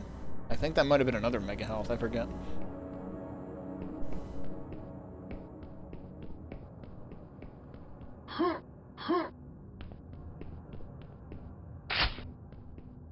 But yeah, looking at how much time we've got left tonight, I think I may end up, in fact, doing Comrade Beep's maps next. And, he is one of many names that we saw on those tombstones. I think I'm okay leaving it at 7 out of 21 secrets, 219 out of 225 kills.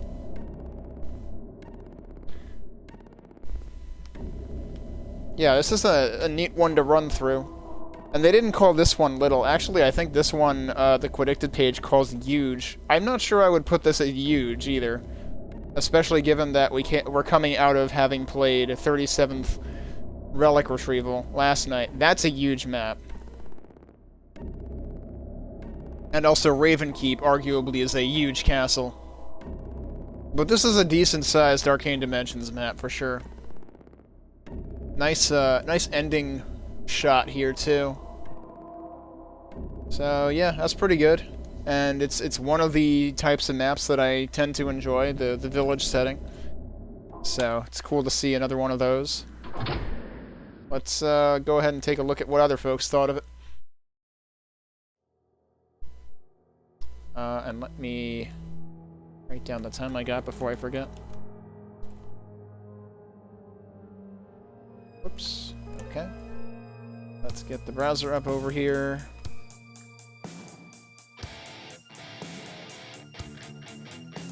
Alright, Secrets of the Keep. Yeah, it calls it a huge town at nighttime with a castle and a big cathedral.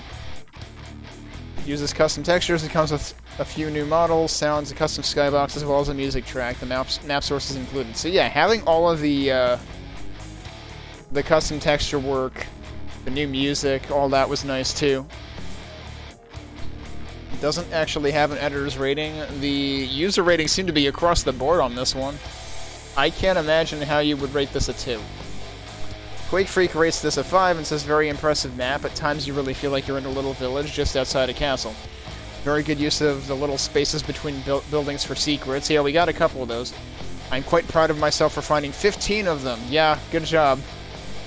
I would have been here the rest of the night trying to do that. Dancing Zombies has nice textures. Monster count was sparse on normal. Didn't play harder as I found problems. A lot of the time I could not fit in certain alleys or access areas of the map no matter how I wandered. Eventually I resorted to no-clip and saw lots of inaccessible to me areas. So I feel like there was... Oh, you know what? Yeah, we could do more rocket jumping and stuff.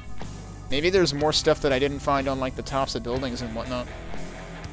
Had to no-clip further to progress. Okay, if you had to no-clip to progress, then you missed something. Found gold key first, used on door later, no-clipping again to progress. This happens a lot. Found silver key, but never anything to use it on. Yeah, don't know what to tell this person. It seems like they just failed to find early progression or something. Never found the exit or end despite no-clipping around. Now that I can understand because, yeah, I just kind of like wandered around aimlessly for a while until I found more spots with new enemies. If there's... I guess there's two complaints I would have about this map. One is it's easy to get a little lost and confused early because things tend to look the same. And the other is there's nothing to tell you that the, like, where the exit is and the fact that it opens. Like, I basically suspected that when I opened that one gate, another gate like it would open, and I ended up being correct, but I didn't know where the hell the other gate was until I wandered around for a while. But, yeah, I didn't have that much trouble, so... Pulsar says, the map is well crafted, but I have some complaints. The map doesn't do a good job of guiding the player. I often went to find supplies and secrets in narrow and dark places, spaces between houses, finding a new bunch of enemies telling me that it's the main route. That does happen at the beginning. Also, I got lost a bit after grabbing the super nail gun. There was no clue of where to go next. I started wandering in the streets for somewhere to go for some time until I ran into a bunch of enemies in the square with the same mini Shub statue as in the SNG square. At first I thought that I returned to the SNG square. That was the thing I was thinking. I was like, were there two Shub statues or not? And the answer was there were. And yeah, that's a thing that can easily be confusing. You put the same landmark in two places, so unless you take note of the surroundings, like one of those mini Shub statues is in the courtyard with the silver key door, and the other one is not. And it can be easy to not realize that the first time you get to the second one. In the maps with such a interconnected layout, it is necessary to guide the player. Lights, arrows, monster trail. There's a lot of ways to do it. The best way is by using landmarks so the player can always define in what part of the map he is and where he needs to proceed further. Current landmarks don't do their job well because they're always somewhere really far between you and the samey-looking streets. Yes! Okay. Pulsar is an actual mapper and is saying the same things I'm saying. I feel a little bit vindicated. Despite all this, the overall effort put into this map is really impressive. I'm looking forward to seeing the next map. So Lemuria says, okay, I'll admit I got lost a few times at the start, but I now realize that this will be one of my all-time favorite levels. It's up there with Something Wicked and the Marcher Fortress for replayability. The architecture is multi-layered, attractive, and accessible in a way I find very compelling. In other words, I love it. Borax Man says, very nice atmospheric level with good use of the fog effect for diminishing light. I didn't even realize that's what it was doing. I mean, it certainly seemed dark, but I didn't realize it was using fog, so that's actually a really good use of fog in a way that isn't just beating you over the head with... It's yet another Quake level that claims to be San Francisco. It really did feel like you were in a village, running through and above it, trying to make your way out. The darkness could at times get overbearing, like I'm saying, but that is part of the effect. There were times I was a little unsure of where to go, but I never got lost to the point of frustration. If there is anything like that, if there's anything that could be improved, it's the use of landmarks and unique areas. Often I found myself somewhere I had been, but unsure at the beginning if it was a new area which looked similar or the area I was. Yep. So multiple people are saying that, and I can definitely understand rating this a 4, not a 5, because of stuff like that. Like, 37th Relic Retrieval deserves a 5 for the most part, and gets a lot of 5s because it does landmarks well. The only reason I would maybe give Relic Retrieval a 4 instead of a 5 is because some of the fights were horrendously imbalanced, to the point of being cruel, even on normal. But in terms of, like, just map structure and design, 37th Relic Retrieval is a really good example of a big map that tries its best to not get you lost. The Silence says, amazing architecture and pretty nice gameplay, if a bit on the easy side, even on Nightmare. What really makes the difference here is the incredible atmosphere and sense of place, totally immersive. Alright, wait for the Mike Taylor comment. I got a strong resemblance to the Attack on Titan anime with the huge outer walls and village. Truly amazing, well done. I mean, huge outer walls and village is kind of a common thing in medieval times and whatnot, so... And this person should also play Raven's Keep. There are a couple of heads up to be had, though. The very open layout of the external areas allows for several potentially game-breaking choices. The one to be aware of is if you manage to get into the Blue Key Chapel breaking through a window, you have no way of getting out. Oh. So if you rocket jump a little too liberally, you can actually sequence break the map in a way that actually does break it. Also, the final fight can be approached in several ways, even skipping a large part of the monsters, but the exit only opens after you've killed all the Minotaurs, I think, as there's no counter. Huh. Didn't I find another Minotaur after the exit already opened? I feel like I did, but I might be wrong. So if you find the closed doors, you need to go back and hunt down the monsters. If that's really an issue, that's kind of a big one. Because, like, there were, obviously, when we were doing, like, the graveyard secret, it gave us a countdown for that. I think there was some part of the map earlier that also counted down enemies. So it doesn't make sense that they wouldn't do that at the end, too. If there's actually an enemy trigger. So that seems like a weird oversight. Agent Flit says, Wet and Blind was not expecting such a huge level. Beautiful streets littered with details and a fun layout that unfolded organically, although I got a little lost at first. Thank you for the awesome map. I had a blast on Nightmare. Johnny Law says, in my opinion, this is one of the best castle maps out there. I forget if we saw a Johnny Law review on Raven's Keep. That is not Raven Keep.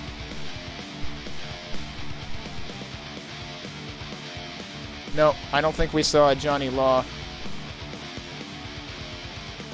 We did not see a Johnny Law review on Raven's Keep, so I think Johnny Law needs to go play Raven's Keep.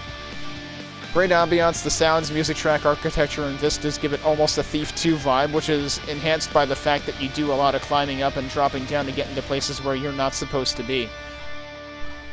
I was thinking I was getting, like, I mentioned Graven, but also maybe a tiny bit of, like, Gloomwood vibe in that regard.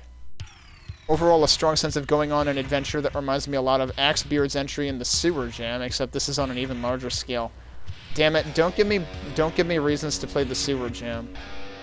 It's sewer levels. Like, I don't expect sewer levels to be that compelling for, you know, an extended period of time, so that's not one of the jams that's on my list right now. But now this guy's gonna make me want to play it. The fact that there are only quote-unquote only 250-ish monsters on Skill 2 for such a big map is a reflection of good pacing for my tastes. That's funny because, yeah, we've seen a couple of people already saying that it was easy. Which, given how big the map is, given how big the spaces you have to work in are, I can definitely understand people saying it felt easy. Given the monster distribution. None of the fights could be considered hoardy until maybe near the end, but there's some nifty monster mixing and placement that make the fights fun. I guess I would say it felt like there was a sudden over-reliance on drolls at the end, and I know drolls tend to piss people off, so, like, I felt it was a little heavy on that, maybe. A couple of times I even reloaded purely to take another whack at doing a particular set piece in a different way. I love the way the map opens up in particular manner as you approach the end, and the way it leads you back to the exit once you have your full arsenal. Except it didn't. It totally didn't lead you to the exit at all. That was the problem. I guess I won't comment more on either of those for spoiler reasons, only to say that a lot of apparently inaccessible areas become accessible in a way that will seem obvious in retrospect.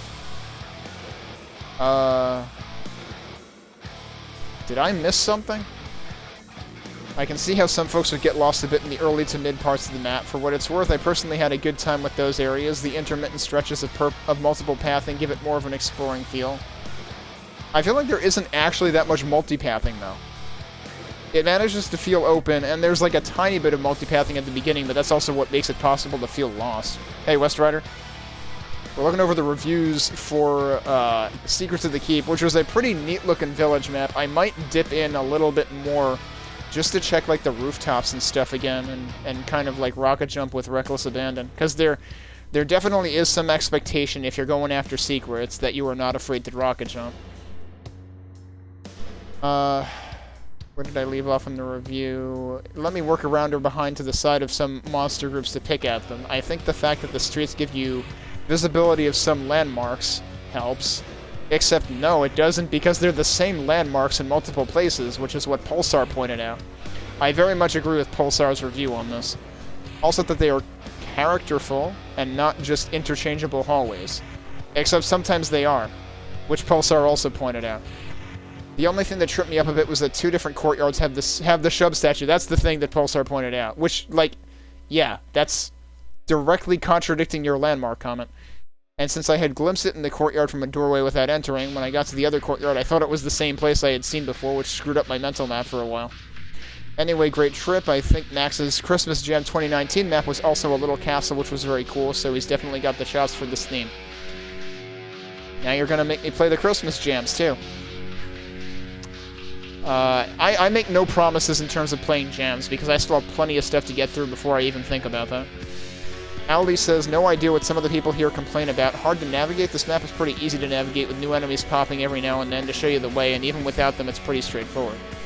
Geez, some people. I mean, yes, the map does signal where you haven't been with new enemies, and that's pretty much the saving grace for why I didn't get lost at the end of it.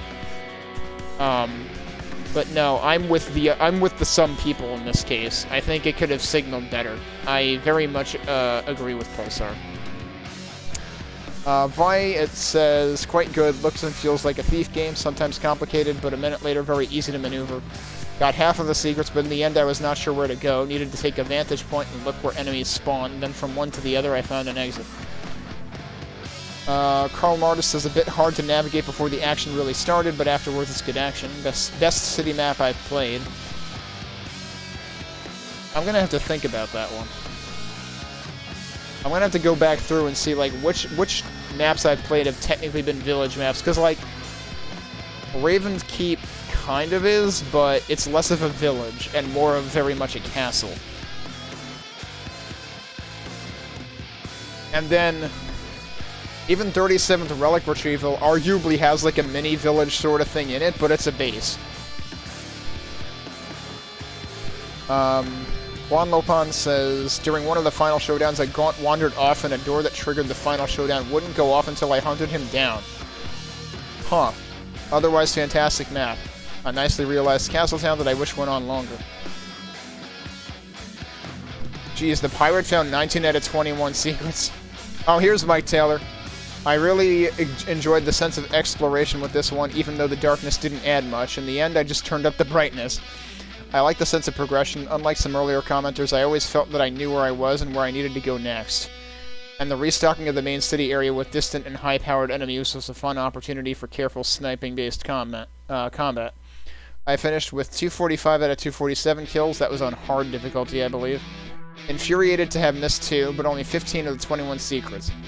For me, this falls short of 5-star status, though, for 2 reasons. First, some of the combat feels a bit workaday and lacking creative opportunities to kill things in clever ways.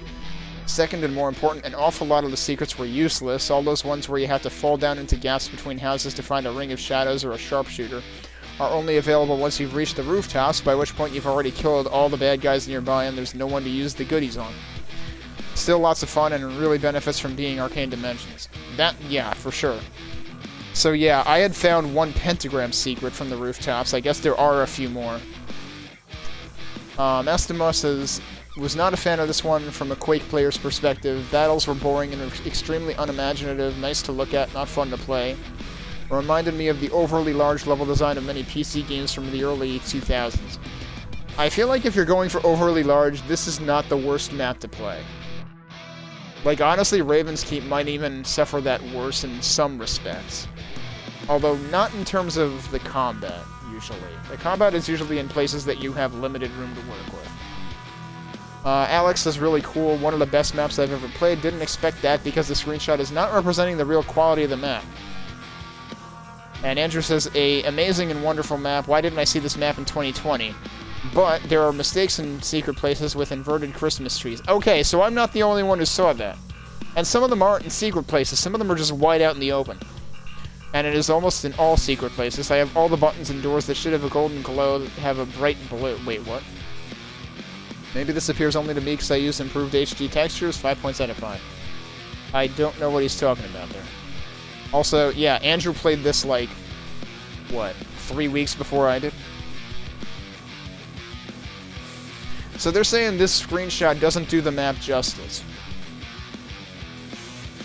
I feel like it does a pretty decent job. I'm not sure what you wanted the screenshot to show, if not that. Alright, I did say I wanted to jump in and check the rooftops again, so we'll spend a few minutes doing that. So let's bring up the... Wait, what?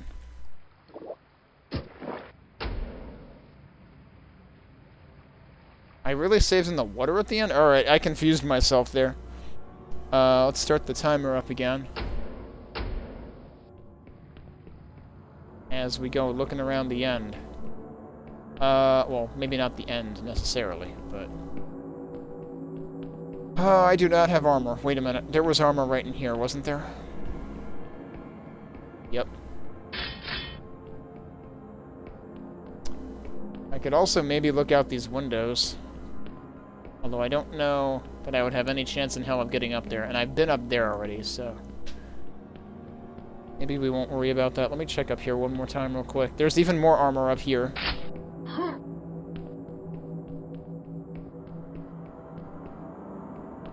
Oh, actually. I can jump right up here from there. And there's totally something right over there. Okay, that's one of your Ring of Shadows that he was talking about, I guess.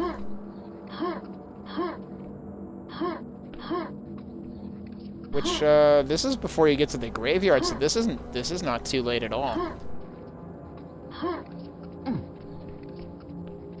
Because, like, you can get up there from here. There was plenty of map left to go at this point. I don't suppose I can get to that roof. Well, maybe if I go out these windows, but I don't suppose there's any way for me to really do that either.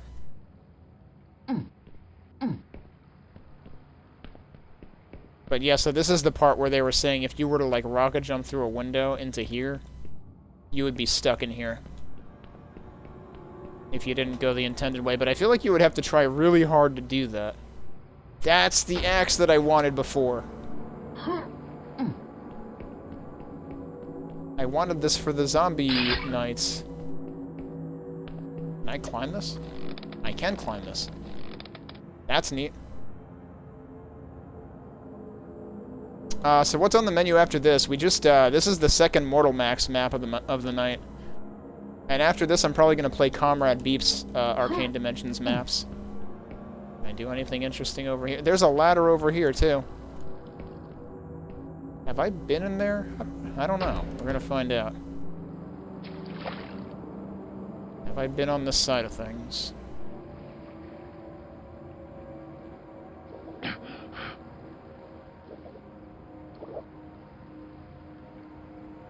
Very well could have missed some fish. As the enemies I missed. Or I could have missed what is... Uh-huh. That's just a fake floor right there. Welcome to the Well of Wishes.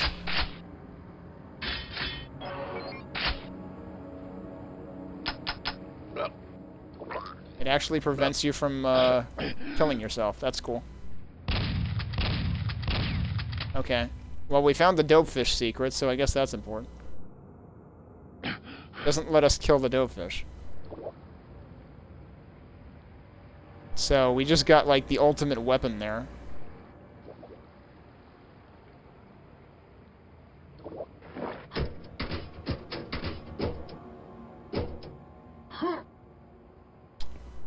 I'm pretty sure I have been on that side.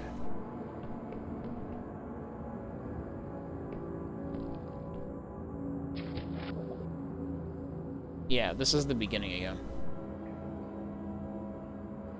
I've gone through here like 3 times already. Oh, that's the wrong side.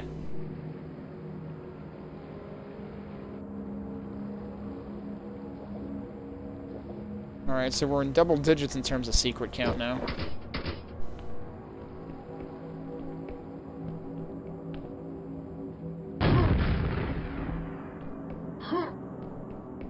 That's probably the exact secret I had already found before. There is actually a ladder to get back up there. Okay, no, this is the triple shotgun. I did not find this secret before.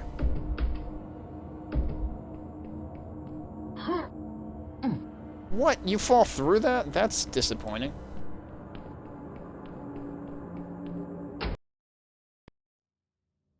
Okay, I'm reloading. I'll get that secret again, and we'll come back up here. Oh, is there anywhere else interesting I can go from here? Probably not. Yeah. I mean, I didn't see it leave any marks. Oh, I'm getting caught on the ladder there. Alright, I guess it's easier to go around this way. To go back up here. Can I get up there? Nope. So what else haven't I done up here?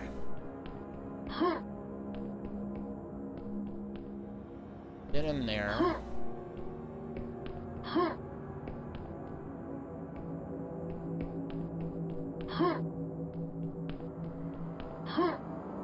Oh.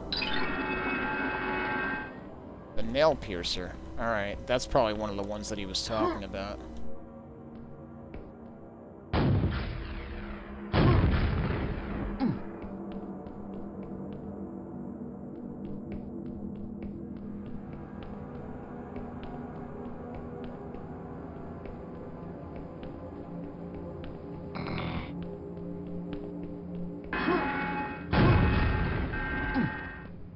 Haven't been to that one either. You got... Oh, God. Yeah, they make it really clear how you get out of this one. Whee! Holy shit.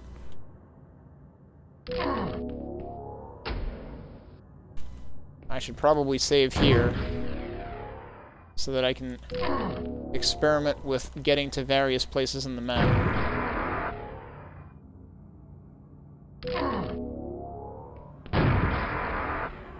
Oh god, you can actually land on this. Oh jeez.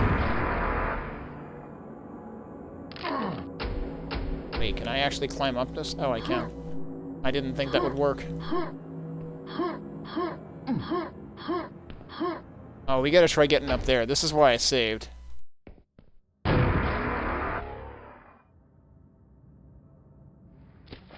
Whoa, where the hell did I... Where did I end up? Have I been down here before either? Probably not. Oh wait, no. Maybe I have. Alright, never mind.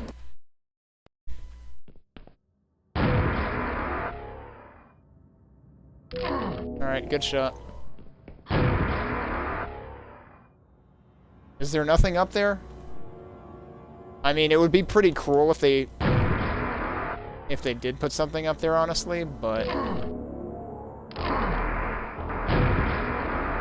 I feel like if they put this sort of thing in here, there's got to be some kind of reward for using it. So yeah, we're just going to spend the next, like, 10 minutes just bouncing around with reckless abandon. Okay, this area I recognize. I doubt there's anything on top of this. Have I been... Yeah, that's probably where the Well of Wishes was. It's right out there. Yeah, you can actually see it from there. It's right there.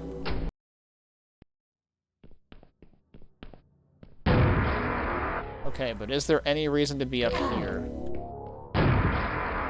That's what I'm kind of curious about right now.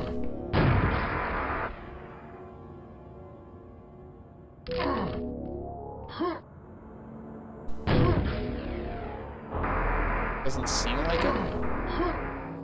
Doesn't seem like it. Okay.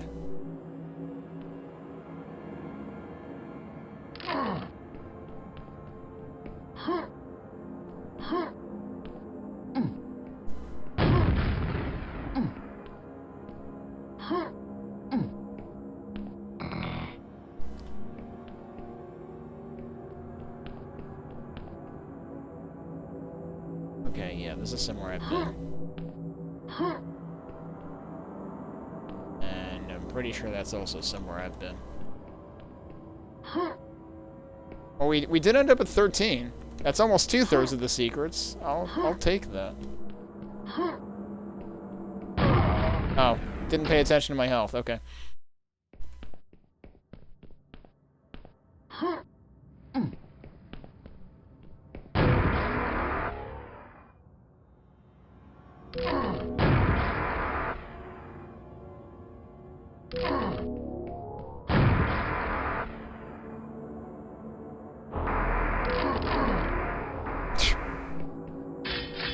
That's pretty funny. There was, I was falling so fast and hit an incline, so I ended up taking fall damage twice. Alright, I think I'm happy with that. I have found that particular alcove like 3 times now. Now I just need to find where the hell the exit was again.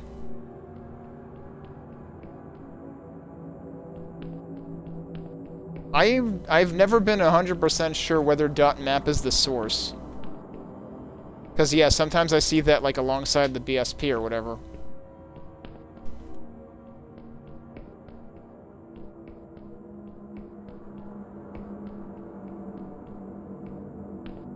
Okay, now I just, like I said, just need to remember where the exit was.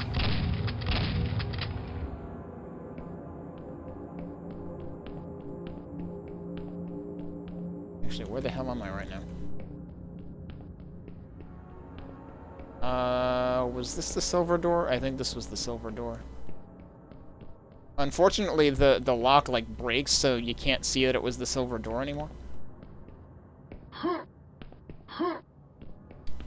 Okay, now the problem is I don't remember where the exit was relative to that.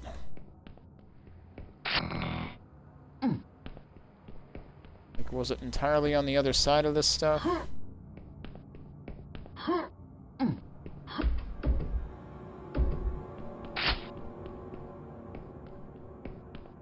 Have I been down here? I'm stuck.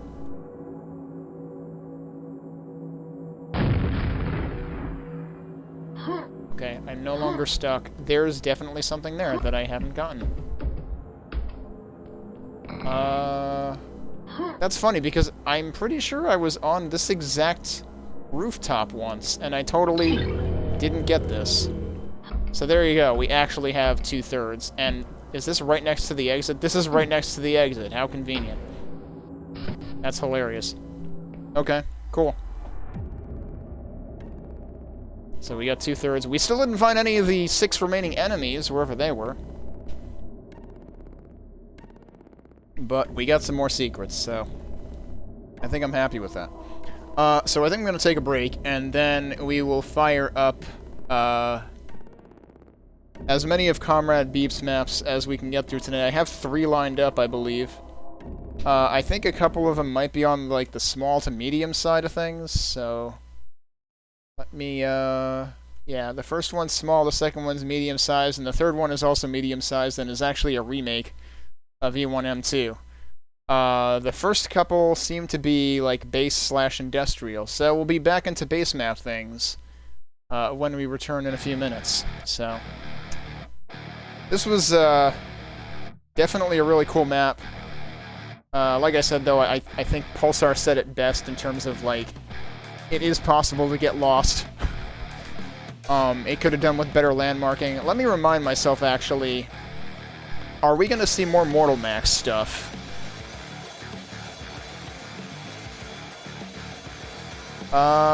So this is actually... So the Christmas Jam they were talking about was actually right, the year prior to this one. But yeah, he has a Sewer Jam level, he has a Halloween Jam 2 level, which was 2019, and a Christmas Jam level, which was 2019. But it looks like there's nothing after Secrets of the Keep other than a couple of speed maps since then. So, but yeah, this is really cool. So I hope we'll see more hefty maps from MortalMaxx as well. But yeah, let me take a break and we'll fire up Comrade Beep's stuff when we get back.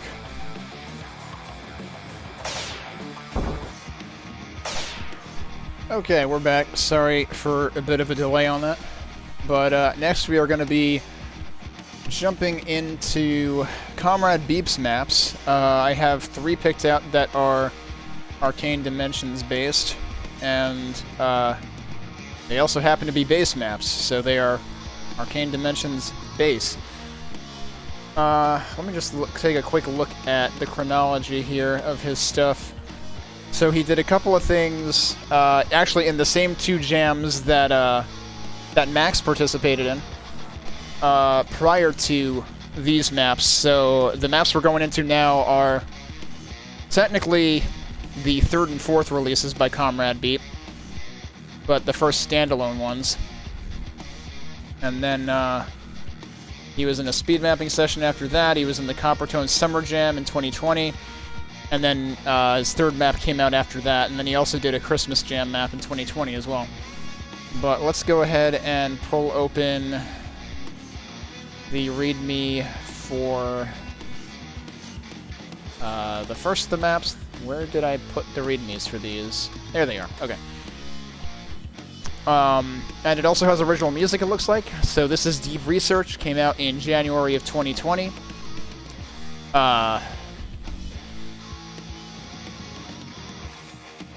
Music by Matthias Fleur. Speedy did some textures, Ball did extra trim textures, Macon did rock textures.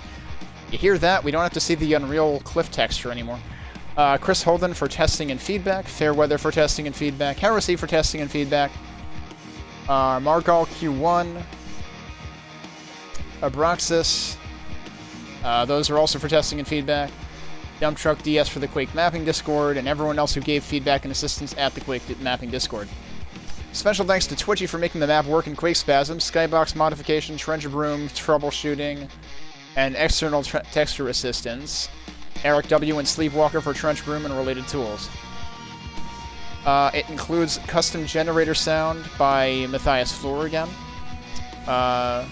who also did the music. It's got custom graphics. We already heard that. Yeah, the Unreal Cliff texture. Back last year when I started Better Quake Than Never, we were seeing this one particular like rock wall texture very commonly. And at the time, Two Cats Yelling was always in my chat, and he would always call out, like, it's the Unreal texture again. It just found its way into many custom Quake maps. So yeah, we already discussed that there's external textures. It runs on Arcane Dimensions 1.71 or higher. Took about 30 days to create. It was tested. It says it was tested with VK Quake 101, but given that the special thanks mentioned making it work in Quakespasm, I guess that means it was also tested in that. That's about it for the README. So I guess we'll just jump into it. If we end up running into it again, I can tell you, but I haven't encountered it in the last stream or two. Alright, so let's fade out the music first. I forgot to reset the timer before I started reading the README and whatnot. I always forget to do that. It's AD beep, right? Yeah, okay. AD beep 1 M1. And we will do that and restart the timer. And this is Deep Research. The funny thing is, the first time I loaded this up to test it, I thought it said Beep Research. But no, it is Deep Research. Deep Research by Comrade Beep. We got this little texture again, which we saw in the secret level of Epics of Enmity. Yes, that does hurt you. Okay. Immediately an ogre in a base level. Not sure how I feel about that. Like, you kind of gotta make the setting fit the ogre.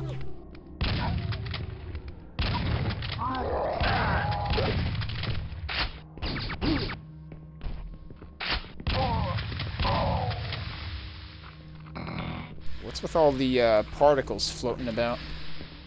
Alright, we got yellow fields. What is that guy doing? Is he doing push-ups or like squats? I guess he's just walking in place. I don't know. Well, that points to the exit already.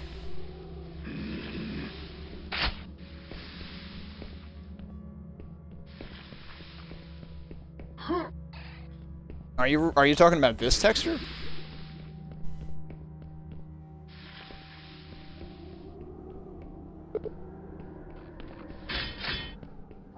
Oh, well, we're gonna have to deal with Max. Okay.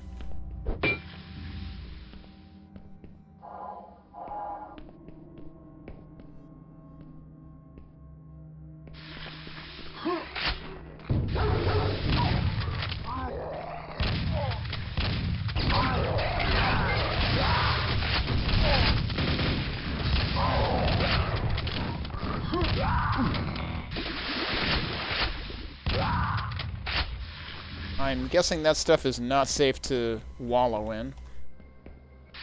Kinda gives me a Quake 2 vibe with the way that these arches are shaped. Alright, well, it's blinking at me and telling me to use this switch. Security breach detected. Is it talking about me or that ogre? Because that ogre doesn't look like it belongs here either. So this map clearly enjoys warping things in. Oh shit. Well, I'm in the stuff that I don't want to be in.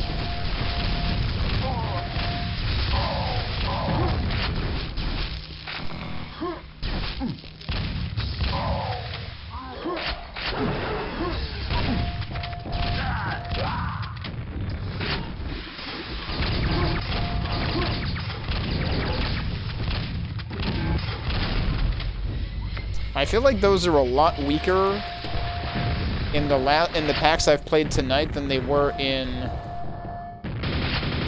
the one I played last night.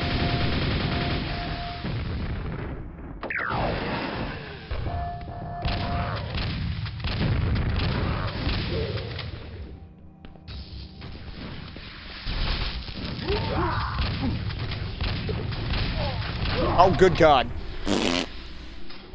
Didn't see that coming. Well, we gotta do it all again.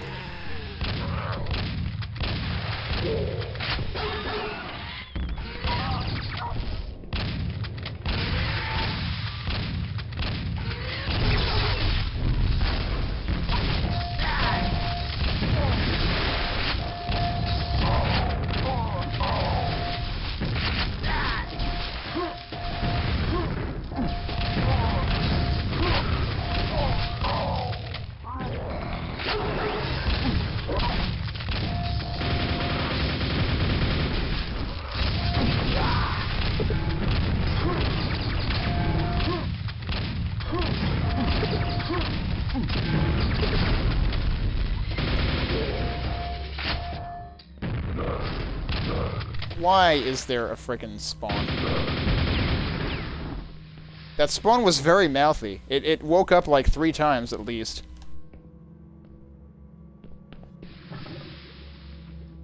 Okay, well there's armor in there that I don't feel like I need quite yet.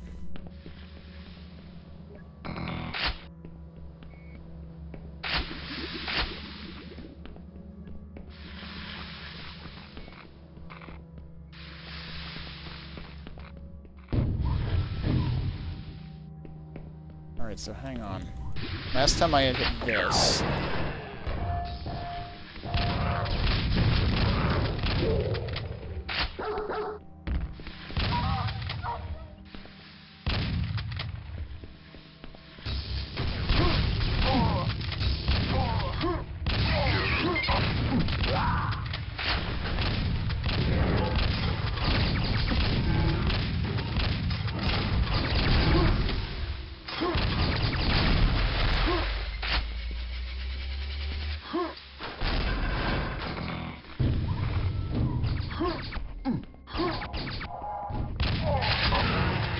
Oh, well, we suddenly have the triple shotgun.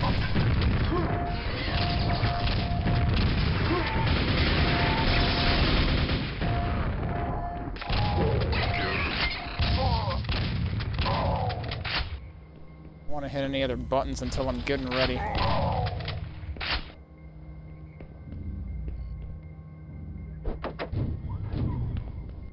Oh. Okay, cool. Guess I'll take that. Oh boy. Alright, so there's stuff we can do here. But also... Wasn't there another... Oh, no, I was seeing that field through this door. So that was what we deactivated. Alright, so then this is indeed next.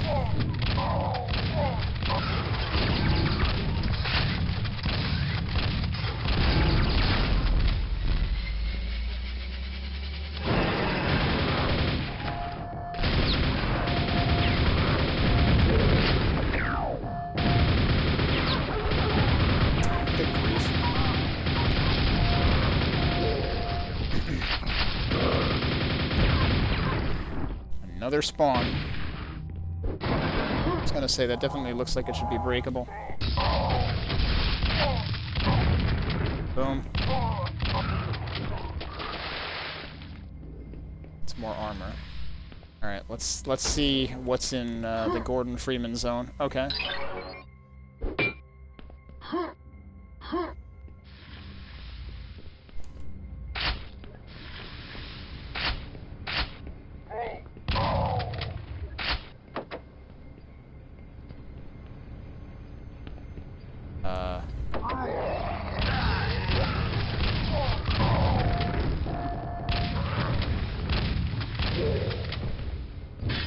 I didn't actually want to pick that up.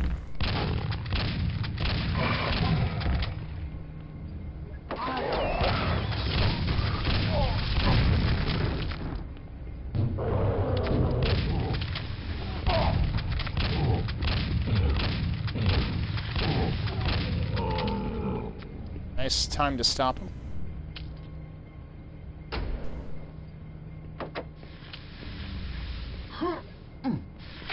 Wonder what that was about, because I already got the red fields unlocked. Okay, now that's usable, which is presumably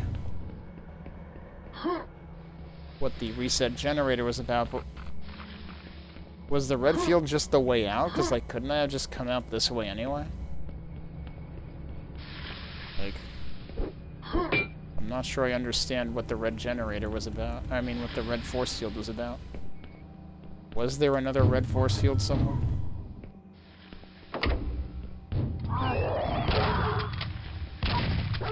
I thought that was a spawn. It was a blue backpack.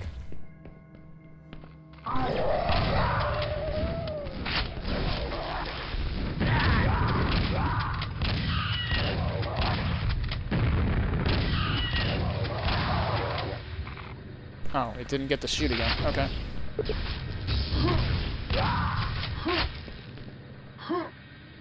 Alright.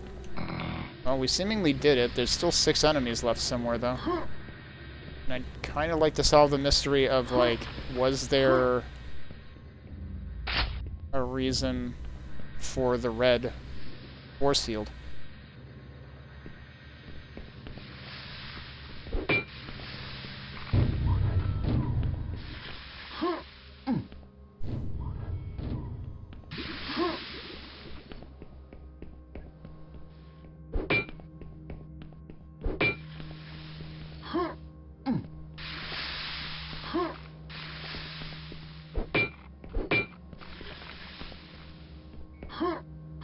Ooh, what's... Okay.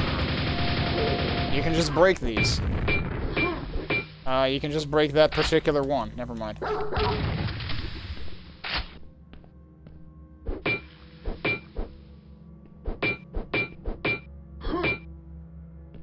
Is that all that was in here? That seems odd.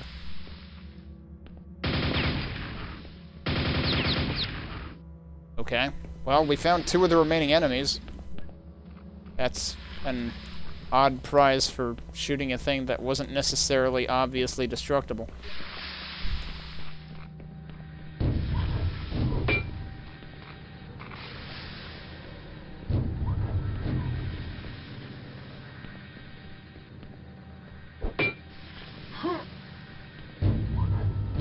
Oh, wait. No, this is the same red field, right? Yeah. Have I seen any other force fields that were red anywhere? I feel like I haven't. Also, I feel like there needs to be... Is there something down there? Like... Oh. Alright, there's another 2 of the remaining enemies, and there was a grenade launcher. I was kind of thinking to myself, like, hey, there were no explosive weapons in this map. And that was incorrect. Oh, wait. I didn't count that secret before? Okay. Well, there you go. We got 4 out of 5 secrets already. So there's 1 secret remaining, and 2 enemies remaining.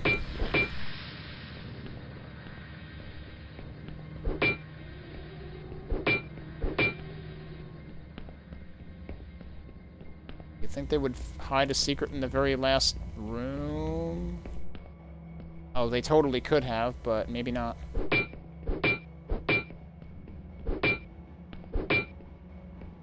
Like, why is the back of this here if you can't do anything back here? That seems like a wasted opportunity.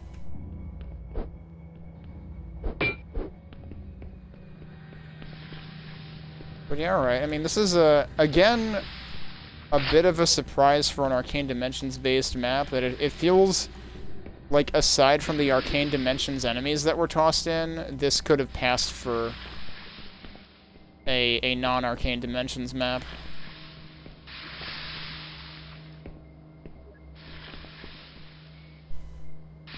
Hello, what? Oh, was that where the armor was? I think that's where the armor was. Yeah, right, because I came out that way. But that's interesting that it actually teases its existence there, too. Is there anything I can do up there? Now that I think about it, like, this feels very slightly Command Control-esque. Or is it Command Control or Command Center? E1M4 from Doom. That looks suspicious, but I guess it's nothing. Okay. But they could have easily hidden some kind of switch up there if they wanted to. What? That's definitely like a map of something as the skybox, or that's what it looks like anyway. That's an interesting choice. Alright, let me check this one more time. I already checked this, though. So I really don't think that the remaining secret is in here. Oh, yeah, this is where I just was again. Alright, I'm kind of out of ideas on... I think this is what I actually wanted to check again.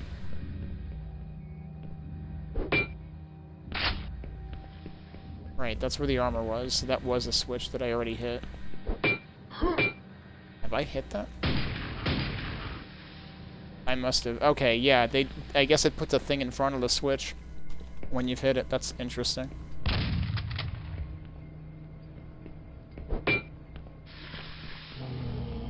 Wait, what?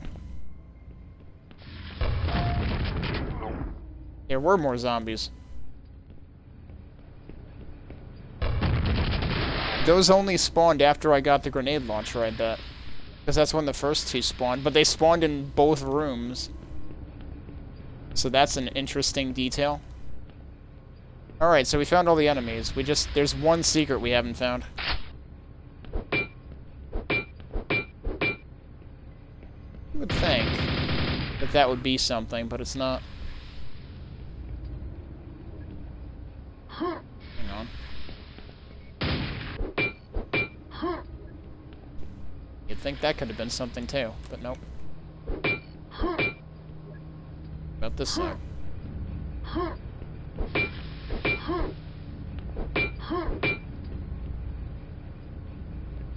Oh, there's the last secret.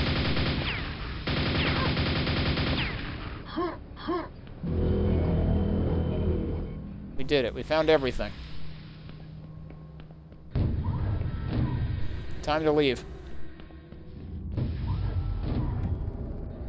There you go. 16 minutes and change for fully completing the map on normal. It's pretty neat map. Decent design given the size, but yeah, definitely on the small side. Not as claustrophobic as that first, the first one we played tonight by Max. But also not under the same limitations, so understandable. Alright. Let's see what folks said about this one. I'm looking forward to the map after this, which is maybe not necessarily straight-up base-themed, but industrial-themed, so we'll see where Comrade Beep goes from there. And now this map, if I recall correctly, he said took, yeah, about a month.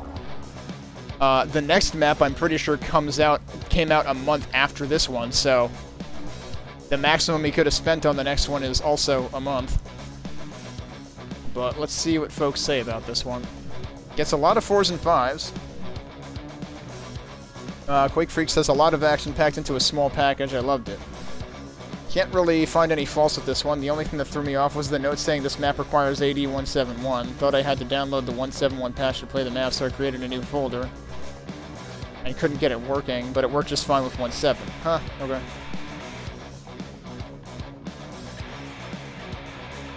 Titosaur says, excellent work, a cool twist on the base map. This one has an atmosphere all its own. I mean, I guess. I feel like I've played other base maps with atmospheres kind of like this one. Like, I can think of a couple by Ricky T that had, like, a lot of colored lighting use. Some of them used, like, Doom 3 textures and stuff like that. Kind of gave me a similar vibe to those, except at a smaller scale. Mike Taylor says, this is a lovely example of how a medium-sized base map can be so much more satisfying with the use of arcane dimensions. Progression is interesting, and the ambush combat is signaled so that you can make plans before summoning all the bad guys. All in all, a fine bite-sized chunk of Quake-ish goodness. It looks like this is Comrade Beep's first standalone map, so let's hope there are plenty more to come. Johnny Lost is very nice. One of those maps where the encounters just keep popping up and pushing you along. Feels like a roller coaster. M. Xanthos says, a great little map. Comrade Beep has defined base maps in his own way, atmosphere and all. It's all about that base. Lane Powell says, can't add much. It's a great stylish little action-packed AD base map. Also, I'm not normally the type to get excited about skyboxes, but this map has a great skybox. VIE says, really great, really dynamic and fast map, well designed and living. Triple Agent says, there's a reason as to why Arcane Dimensions has a perfect score, as to why it achieved Mod of the Year 2020.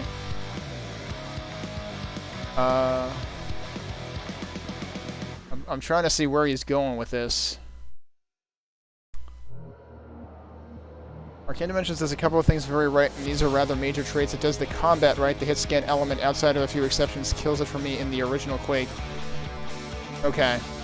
And I mean, yeah, even more important for base maps, with grunts.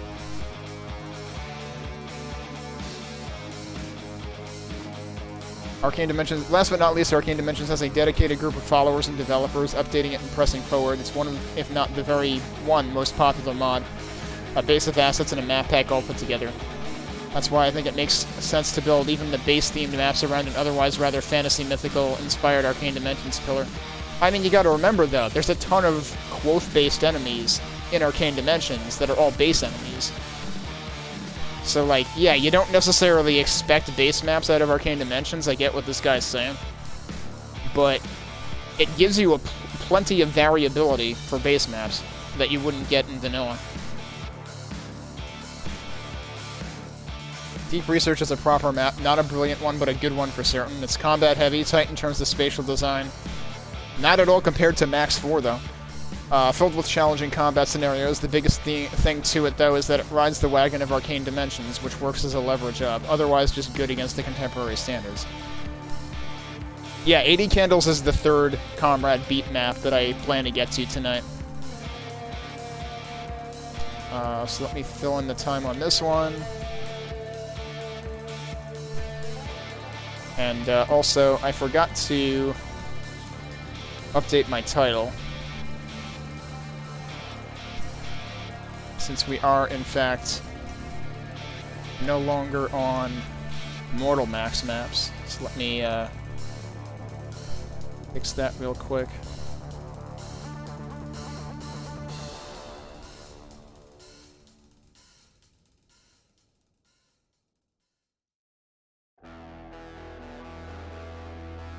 Okay.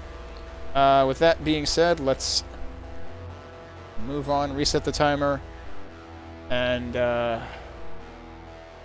next we will be looking at the Lima project, which is Comrade Beep's second standalone map. And whereas the first one was released in January of 2020, this one was released halfway through February of 2020. So let's get that in the title. And let's pull up the README for that one.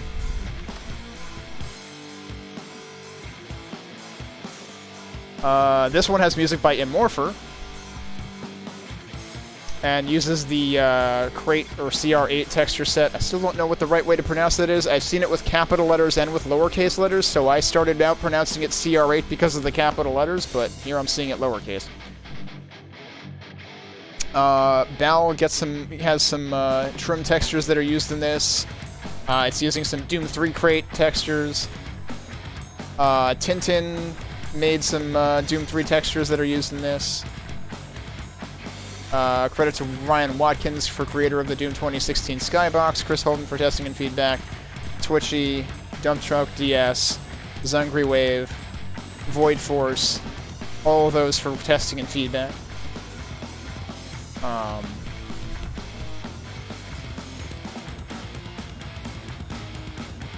Sounds. Yes, Tornado Siren from soundbible.com. Was that used in the first one too? Wasn't there a, I thought there was a siren in the first one, but maybe I'm thinking of when I was testing this out.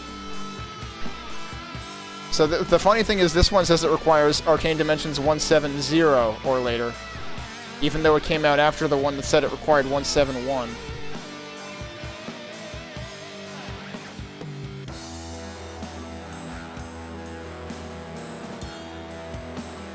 This one, oh, so he must have started this one before the other one, because this one actually says 90 days, give or take, for build time. That's pretty much all the README has for us, so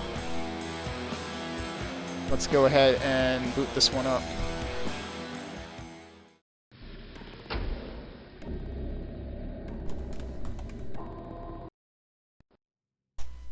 Well, this looks very different. Start the timer up. That's the wrong button. There we go. That's the siren. Okay, it was when I booted this up to test it earlier. That's when I heard the siren, so it was this map. The Lima Project by Comrade Beat.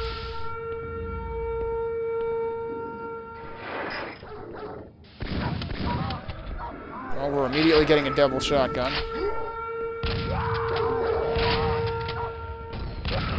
We're also immediately getting ogres.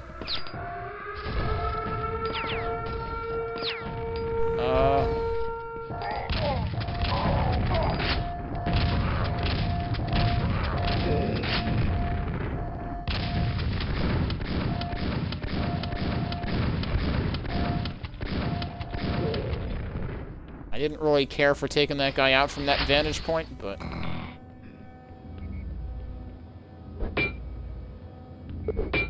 This one has 6 secrets. We'll have to see how many we get this time. Alright, we got a gold key door there.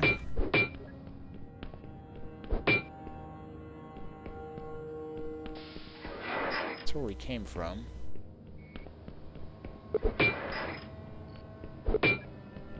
Assuming those will be traps later. Big door is locked.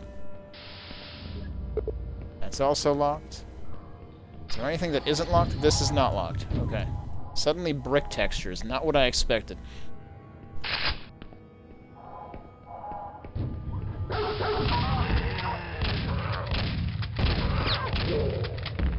Good jump.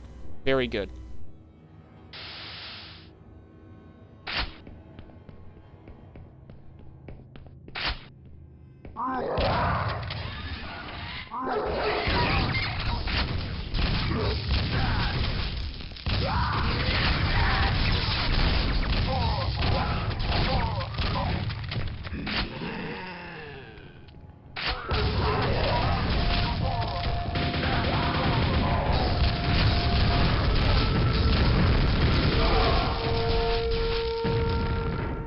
That guy got me. I didn't actually save in this map. We gotta start it over.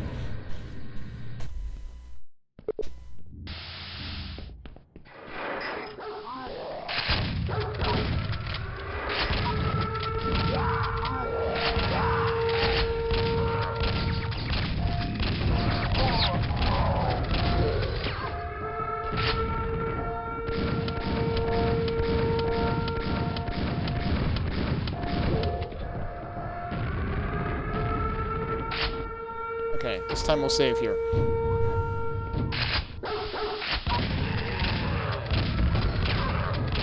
We didn't get the amusingly timed ogre jump that time.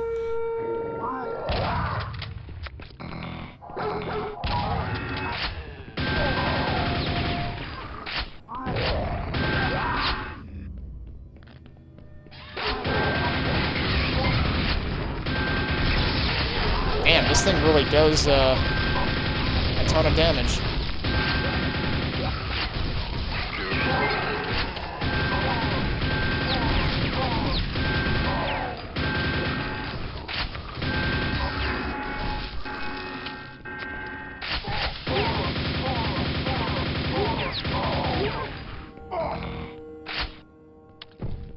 Okay, that went fairly well.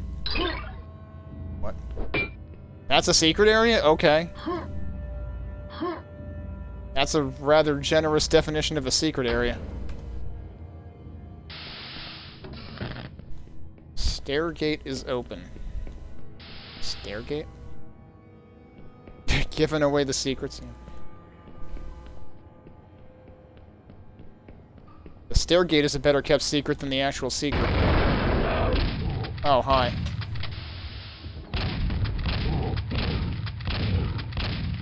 Oh god, I'm completely mishandling this fight. How much health did I leave in here? Oh right, the secret had health too, so we can go back for that later. Okay. Just a big room with John Travolta in it.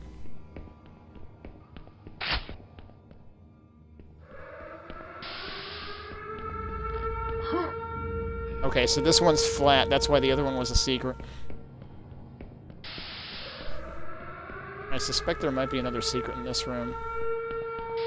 Unless... Oh, that was all the way over there. Because there was some health behind a box that I could see at the very beginning of this room. It was over here. I don't know how to get in there. So that's where we came in from.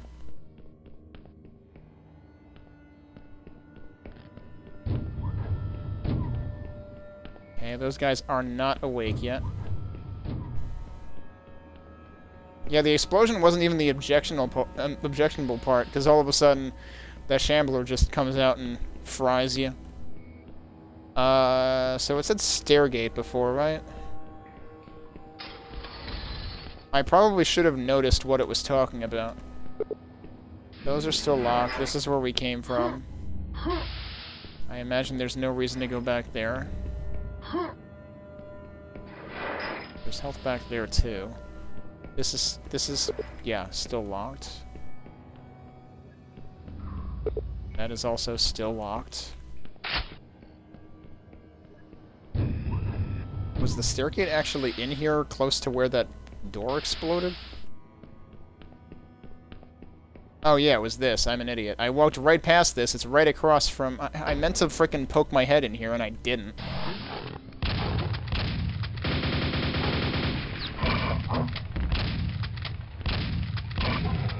He's like, damn, this room smells like John Travolta. What happened in here?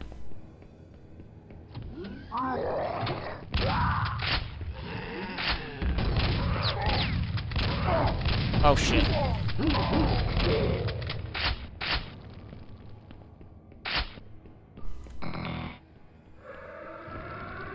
Hint stairs, yeah.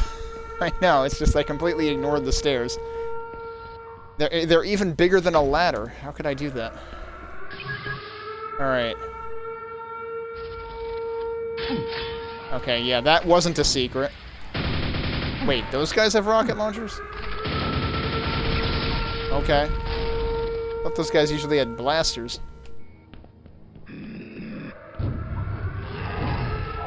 Ow! Stop shooting me with your pointy Cheetos. I mean, seriously, why are they red? Maybe they're actually narrow Doritos. Then I would understand them being painful. Alright, hang on, though. I should go get health again. Yeah, let's go get it from... Let's go dig it out of the secret in here.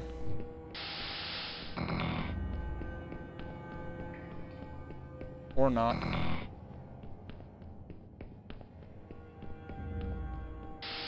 That's where the secret was. Wait, that steam does hurt you? I was thinking I walked through that steam a gazillion times and it didn't hurt me in this map, and I was starting to think, like, okay, I guess it's just for show sometimes?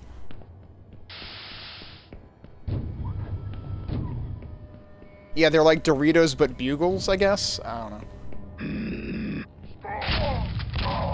Do not want the flames.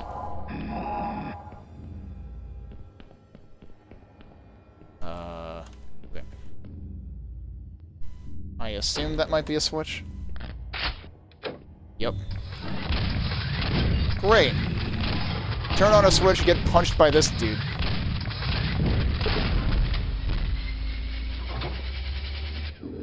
Let's go take that.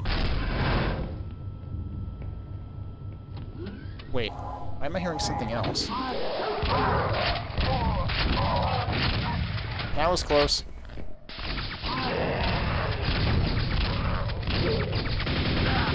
I'm surprised we haven't been seeing many of the nail ogres in other maps, like, but this one is just full of them.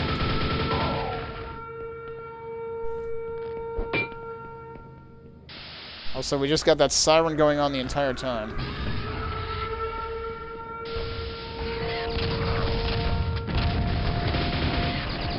Yeah, see, this guy does the pew-pew.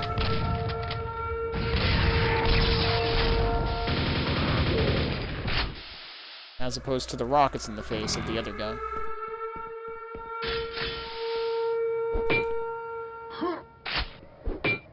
I hear portal noises here. Ah, probably in there.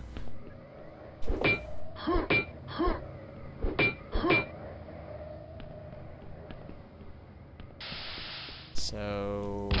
Oops. Not sure how to get in there yet. Thanks for that follow. Welcome to Better Quake Than Never, where we've been playing a lot of Quake things for weekends over the past year and change. Okay, they're just gonna give me the Thunderbolt? Hmm.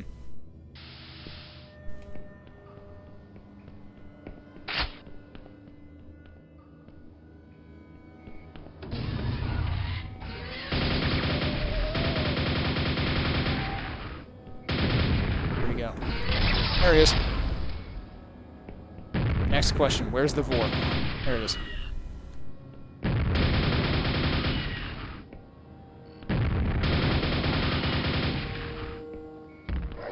What the hell? What was that jump? Holy crap. Just freaking yeeted itself across the entire freaking arena. Like, really? Holy crap.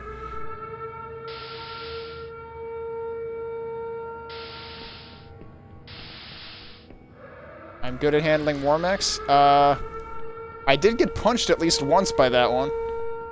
But, I said something earlier to that effect, too, that, like, I feel like the ones in 37th Relic Retrieval were tankier. Like, I feel like they took fewer shots to take out in this one. And in the maps that I've been playing tonight. Hello. Can you just imagine that guy just busting out of there with reckless abandon? Like, holy crap, we're out of milk, I gotta go. Oh, I think I got that guy too, okay. That dude was Dogi in Enforcer form. I always gotta make the Dogi joke. Oh, good God. Look, you can't all be Dogi. What? Jeez. I should have let them infight. Okay, that's good. Things are getting exciting.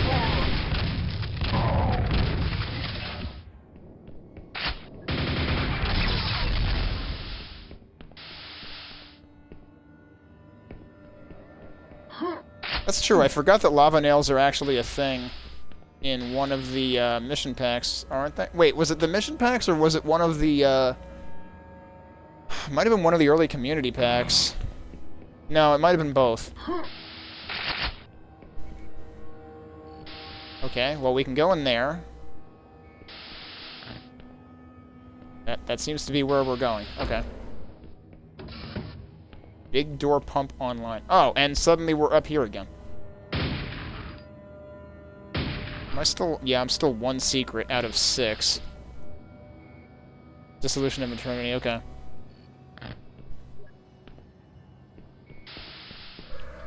Oh, right, because... I'm trying to remember. Did Armagon have new weapons and Dissolution of Eternity only had, like, new ammo types or something? Was that the distinction? Big door is opening. That's not the big door. The doggy door is also opened.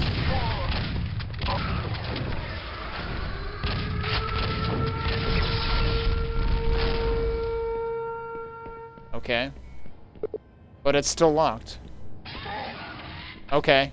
It's opening sometime this year. I think the door is right above me.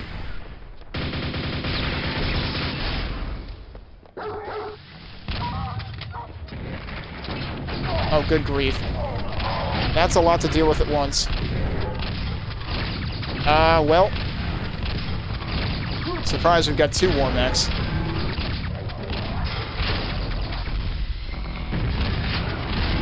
One of them's down, and I'm pretty sure I didn't kill it.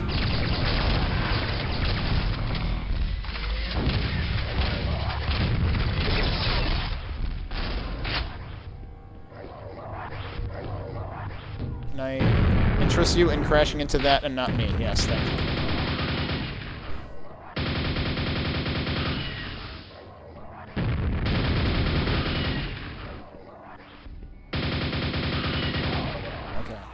Down. Let's get these. Oh, good grief. There we go. Okay, I think we're good. Wow, I was actually getting a little low on shells. I do have to remember I do have the Thunderbolt. But, alright. So, this is in fact open now. It is very foggy in here. How the hell is that the end of the level? Come on! That was even shorter than the other one, but there's like 5 secrets we didn't find. So it's not actually shorter than the other one. Actually, even without the secrets, it took me almost as long as the other one took me with secrets. So that's clearly a secret. Oh, look, there was a quad in there. That would have been helpful for that whole mess at the end.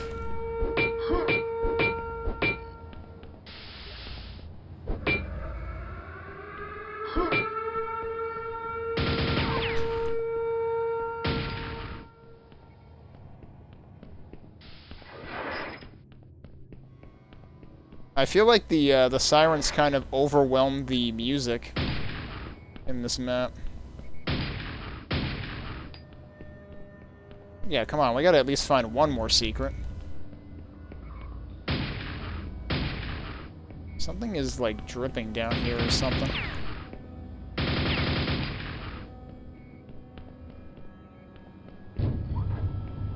But yeah, I can definitely see where Immorpher has a knack for the sort of discordant soundtracks. Which, like, I'm pretty sure that Immorpher is big into, like, the Doom 64 based expansions and stuff. That's a switch. Okay. It went down and immediately came up again. Does that mean I missed it? Okay, that is indeed a secret. So we found that one now. We finally solved that mystery. We already found the secret in here, so it's unlikely that there's another one. Oh, hang on. Okay, no, there's no secret under that lift. This lift goes actually alarmingly fast. Huh.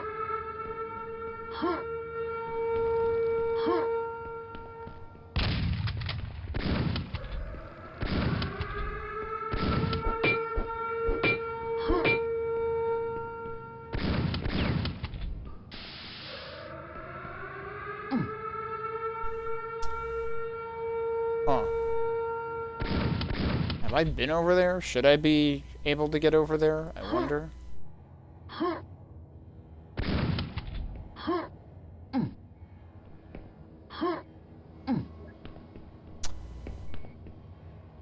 I wonder if there is something I'm supposed to get to from up there, and that's what unlocks that door.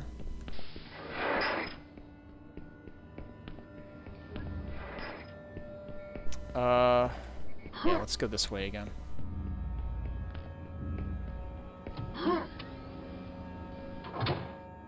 Alright, I never figured that out either.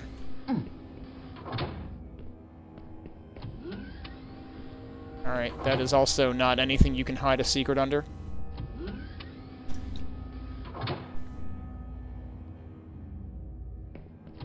Alright, I forgot about the alternate Thunderbolt ammo in, Was that also in Dissolution? Because I feel like I remember that being underwhelming, actually. Like, it wasn't even as efficient, or at least didn't feel that way.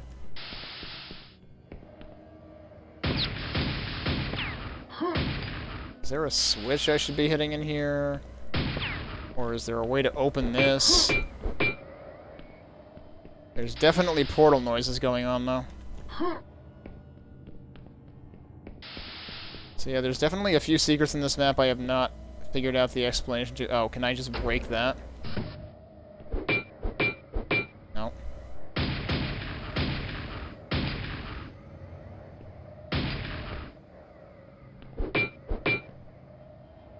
You'd think you could do something with this.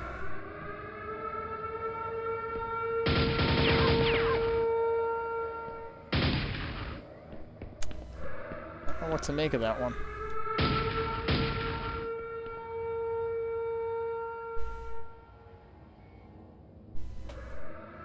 The laser gun and Armagon, on the other hand, is canonized in Alkaline. I forget. The laser gun and Armagon, I can't remember what that was like. That wasn't like the plasma gun in Quoth, right? That was its own thing? I really want to think it should be possible to get over there, but I have no idea how it would be possible to get over there.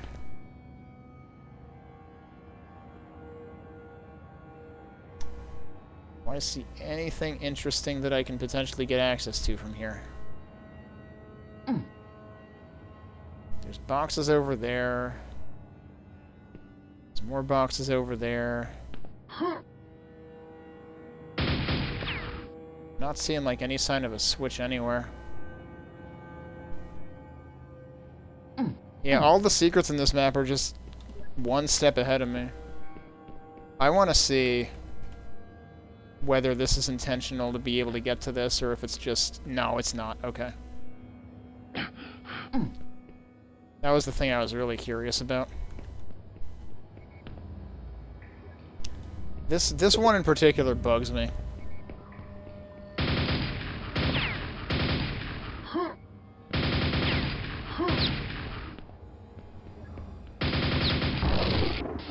And like, why are there 3 different colored boxes here?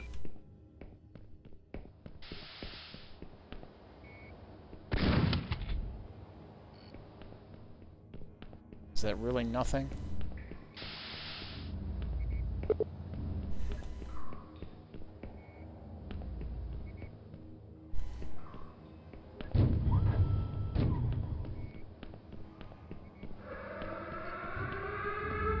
Well, Wait, what? Okay, sure, just jump through an open door into a secret area, apparently. I guess that wasn't open before.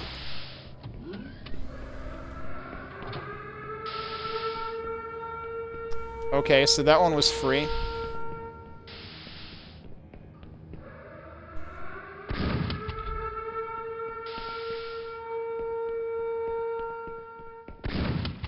But as for the rest, I'm pretty stumped. I can see there like being multiple potential ways into this. But I can't figure out which one is really the intended way. I mean, that looks like a teleporter entrance or something over there, potentially. Either that or a switch. That says locked.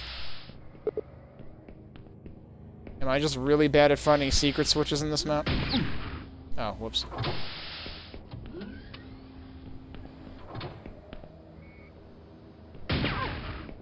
That was what raised stairs, probably.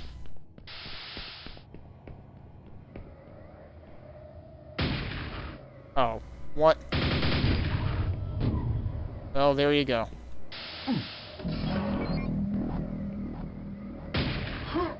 Okay, but why the portal noises?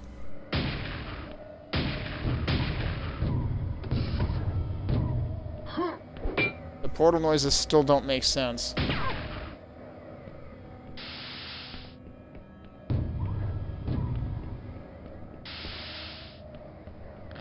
Maybe it's actually just a monster closet.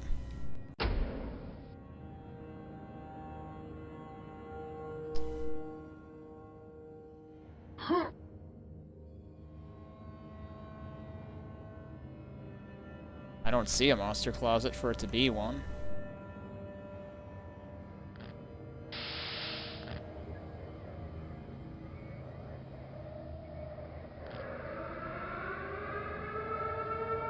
I don't know why there are portal noises. I see nothing that could possibly explain it.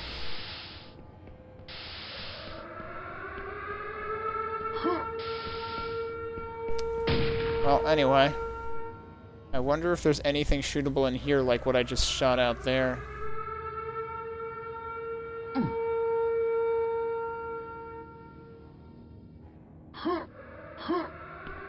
That door is right below this pipe, isn't it? The one that I'm trying to get into. Oh, are you fucking kidding me? I tried shooting these, but I didn't try bumping them. Here you go.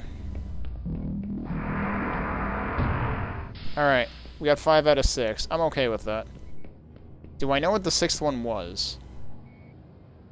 Can't remember if there was something else I had laid eyes on that I didn't get, that I didn't manage to, like, get to the bottom of. But I think I'm fine with 5 out of 6 on this one. Game is haunted, what? Because of the portal noise? Alright, well that map felt a lot more unique in terms of appearance. So that was neat. What on earth is this angle? It's like... I think it's in the main room, but it's like along the wall. And it's at a really odd tilt. Because I'm pretty sure that the floor is down there. That's interesting. Alright. This one, I guess I like this one better than the first one in terms of it being a little bit more expansive. They both kind of have their own charm. So they're both decent maps. Let's take a look at what folks said about this one. And let me go ahead and write this one down. But we will be doing one more Comrade beat map after this, and that might actually round out the night pretty well. So, this actually ended up working out nicely. Alright, so, the Lima project. See, this one I feel it's fair to say medium size. Deep research, I definitely think is small, which is what the description here says, but someone, it might have been Mike Taylor in the comments calling this medium, and I'm like, no. Maybe I'm thinking of the other map, though. Like the the max one. But yeah, wow, does this one get even higher ratings than this one? Well, it supposedly averages out the same, but it sure looks like... Actually, no, it looks like, if anything, it's got slightly fewer 5s, but it's also got fewer ratings overall, I guess? Yeah. So, Gio says, interesting take on Nightmare mode, which kept me on the edge. I managed, however, while finding only 2 out of 6 secrets and not being as careful as I should have been. Wonder what he means by interesting take on Nightmare mode. Agent Foot says, solid map from start to finish, looks great, plays great. Finished Nightmare with 5 out of 6 secrets, and I needed every health pack. VIE says, same as Beep 1M2, but... What? This is Beep 1M2. Is there a non-AD version of that? Maybe were these like reworked versions of originally not AD maps in the map jams that he was in? But more intense, very cool map. Some secrets are still too easy, same as Beep 1M1, but really who cares? It's mainly gameplay we're talking about, and I'll give my high five for that. I mean, he's not wrong. There were 1 or 2 secrets that I was surprised were secrets. Triple Agent here again to talk about how this goes well with Arcane Dimension style. I feel like saying this is grand in scale is giving it a little too much credit. It's certainly at a greater scale than Beep 1M1, but this is still a pretty small map by Arcane Dimension standards. Attempts to captivate the Doom 3 kind of vibe. I mean, it does use textures from it, so...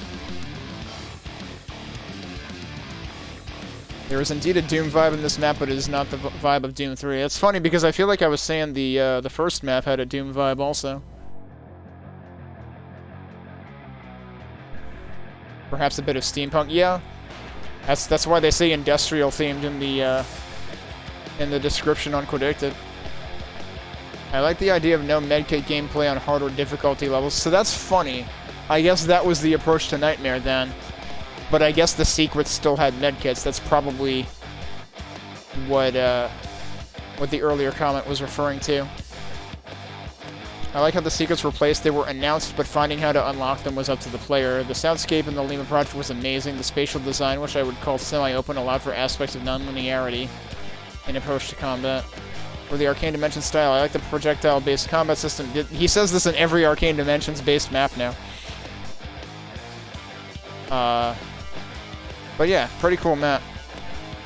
I guess we can confirm our suspicion on what they mean in terms of the Nightmare gameplay, and whether it's just Nightmare or not. So let me... let's go into hard difficulty first.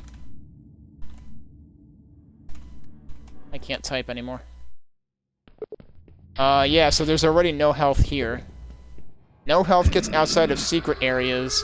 On hard and Nightmare, play carefully. It actually announces that to you, so that's neat. So that's actually kind of funny, because, like, I remember playing a few early Quake maps when I started getting into pack attacks, where, I found that, like, there were a couple of maps where the majority of health was hidden in secrets, and I felt like that was kind of a crappy thing to do. It's a little more interesting when you do that specifically on hard difficulty and actually, like, broadcast it like this. So you're basically, well, I want to say you're basically sort of playing in Iron mode, but it's not really Iron mode. Because Iron mode, there's typically still health, but once you die, you're done. But yeah, it's definitely one way to approach it. That would be really, really tough. Because, I mean, that pretty much requires you to be perfect in a lot of aspects. But it also explains why at least 2 of the secrets were specifically health packs, and I think it was like 50 health each. So, that's an interesting approach. And the ones that have actually, yeah, even the, right, there was the Mega Health one. And I was going to say the ones that are health are usually visible. Because, like, you had the health peeking behind the boxes, you had the health in the secret that practically wasn't a secret, you have the Mega Health that you can see through bars in a couple of places. So yeah, that's... I suppose that's not an entirely unfair way of doing it, especially when, like, if you play on lower difficulties, you actually have health drops, so... That's somewhat respectable to do it that way, where only on the harder difficulties they take away the health outside of secrets. And they make you work more for it. Or just be perfect, which I definitely object to requiring the player to be perfect, so having the secrets there that are actually telegraphed is a good thing. So yeah, like I said, we're going to have one more Comrade Beep map, and it's actually the one that MortalMaxx mentioned. I'm going to take another quick break before we jump into that, so give me a couple minutes, and we'll do one more map when we get back. Okay, we're back. We've got one more map to look at tonight, which is Candles of the Damned, which is what MortalMaxx brought up earlier. It is a remake of E112, so probably won't be super time-consuming. But it is, again, Arcane Dimensions based, so, and it does require increased limits. So it may be more expansive than we would necessarily expect with that description on it. Let's bring up the README for this one. Oh, I forgot to update the title and whatnot, so let's do that. This is, this was released on Halloween in 2020. So let's do that, let's do this. There we go. So let's see. There's actually a description on this one. The king and queen lived a happy life. A child was born squalling and perfect. I'm not sure if that's the way that was intended to be written. Tragedy struck and the child was lost to the void. In their desperation, the king and queen performed a dark ritual. Candles were lit and the spell was cast. Failure destroyed their love and the queen locked herself in the gold tower. The king in his grief fled to the silver tower with his knights. The child alone and afraid cries from the void. The castle and the candles remain. Okay, there's a whole lot of plot for this. Additional credits to Macon for his excellent texture wad. Jigalag for excellent painting textures. WW for excellent suggestions. Redfield for the bats in the belfry. Heresy for testing, encouragement, and feedback. Dump Truck, yes for everything.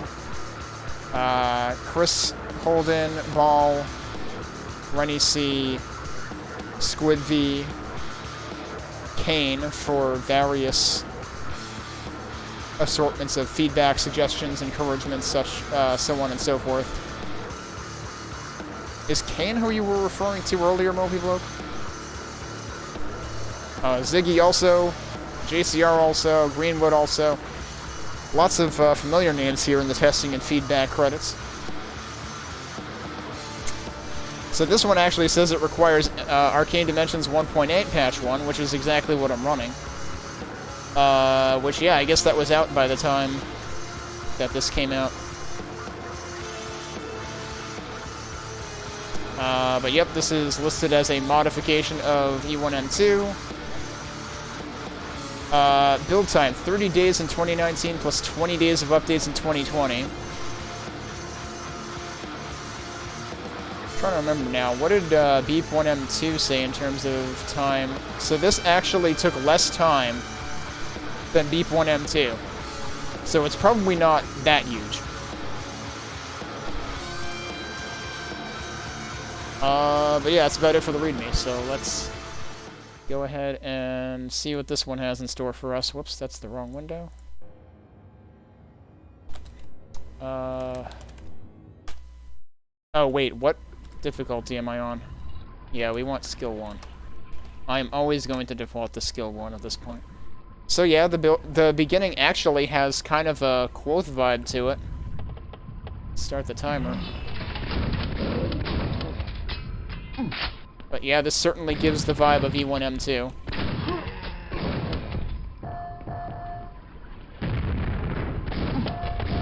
Whoa, what? Look, this isn't Nightmare, you're not allowed to attack that fast.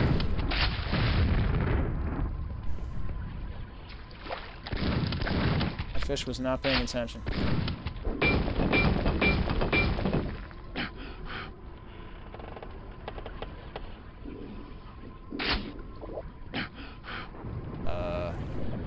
Okay. That's a key up there, isn't it? Is that all this is a sneak preview of that key? Or don't think I can destroy that. But maybe you could destroy it and make the key come to you. Wait, what? Is there another fish down here? There is. Got a lot of destructible territory here.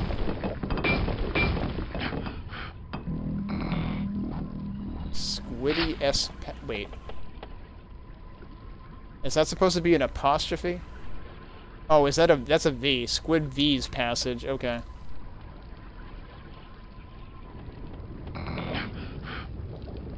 That health was probably overkill, but...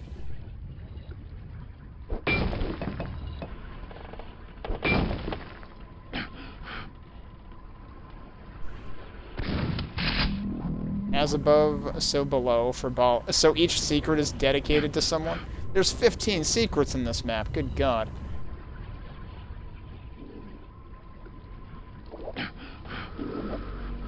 And meanwhile, this is underneath the staircase, and is that another double shotgun up there? That's why the secret is phrased the way it was, as above, so below. All right, that's neat. All right, this one's not lit though. Uh-huh. Chris Holden's axe. Oh, do these respawn? That's surprising. Well, there are a lot of enemies in here, so yeah, maybe this map is bigger than I expected. Dump truck's boomstick.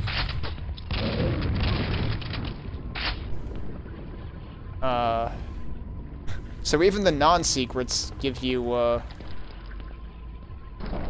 need the silver key. Is that normally where the silver key door is in, E1M2? I feel like it's not.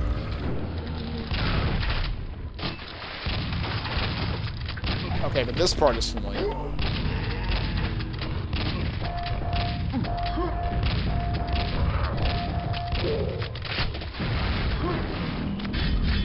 You made window... Wait, what? You made Windows leap? Is that is considered a secret? I thought there was usually another way in here anyway. Rennie sees bag of tricks.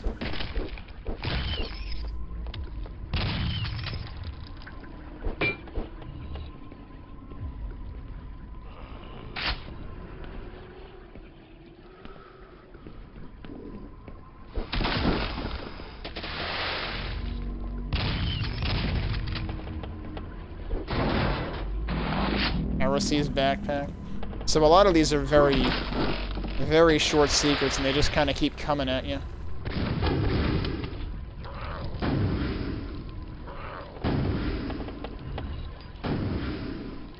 That's hitting somebody.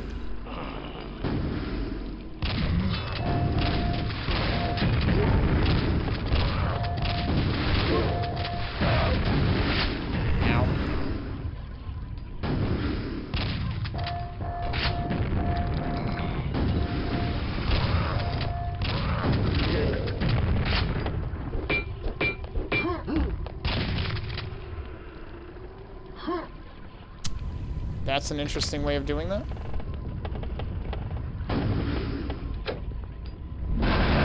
Okay, not what I expected.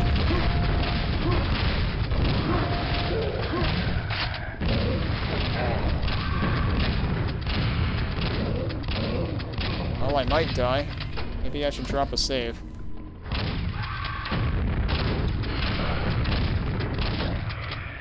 Okay, he's dead. Ow.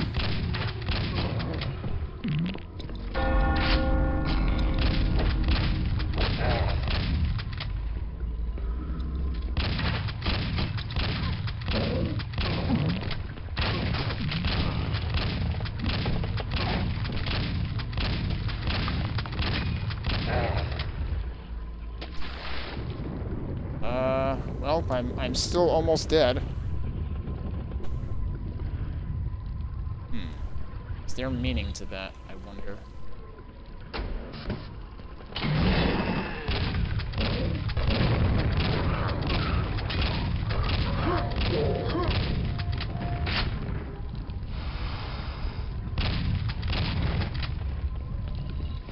I got plenty of ammo here. I just need health.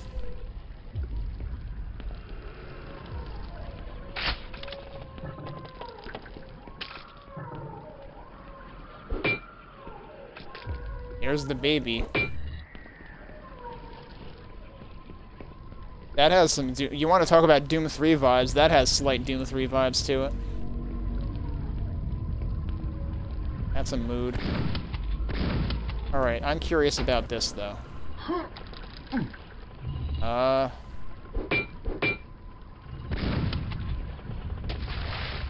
Okay. I think I'm stuck.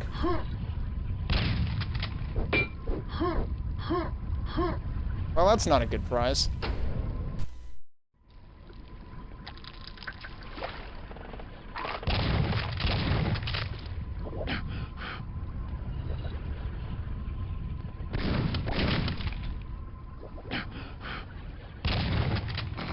Oh, hey, there's health down here.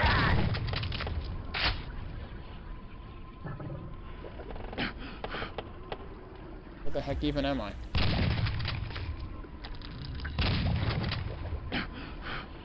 And how many of the enemies in this map are fish?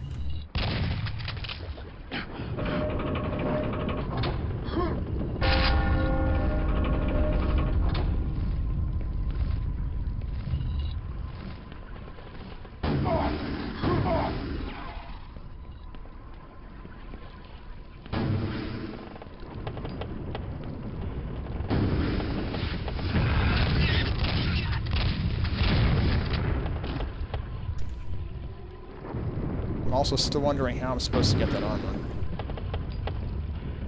Because it seems like you can't get it from the sides.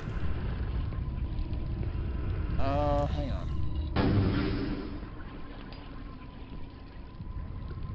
You gonna shoot again?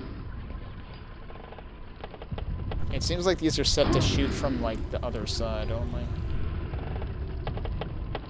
Oh, wait. Can I jump to it from here? That seems unlikely.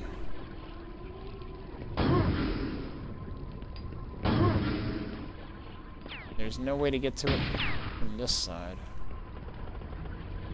I really didn't want to pick that up. What about from over here?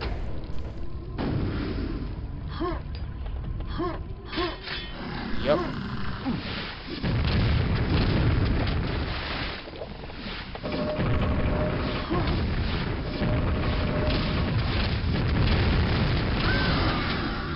Okay. Good.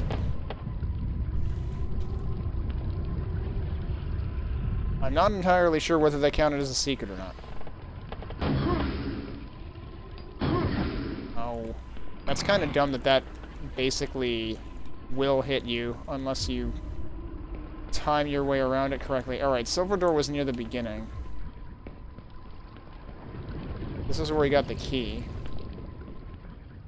What is the deal with this room?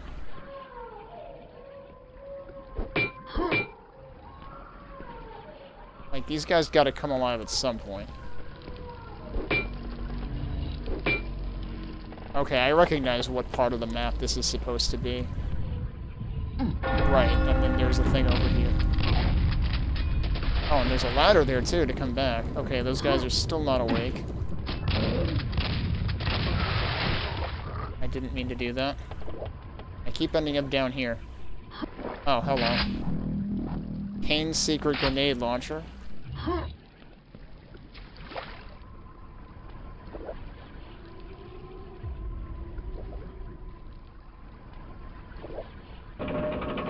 know what, before I go back up there, is there anything else over here? Oh, okay, there were 2 lifts.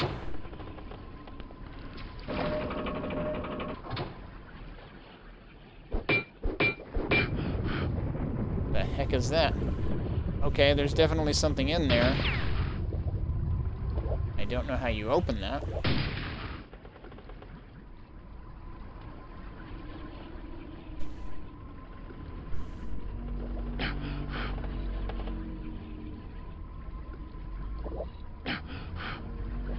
Where was the other elevator?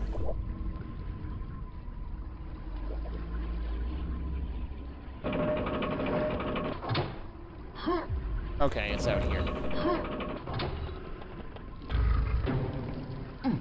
And this is where the silver door was. Okay.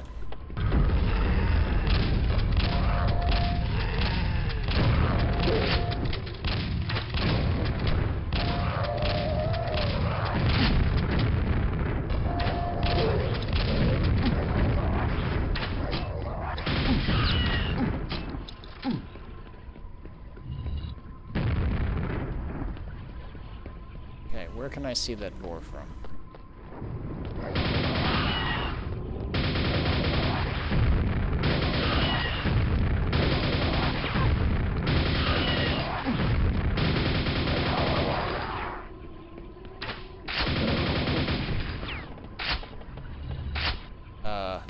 Yeah, you're gonna be alive. Like, right now, apparently.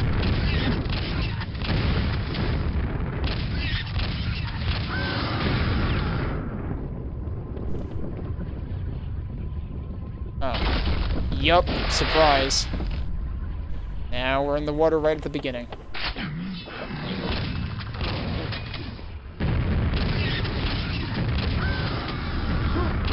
Oh, that guy hurt himself.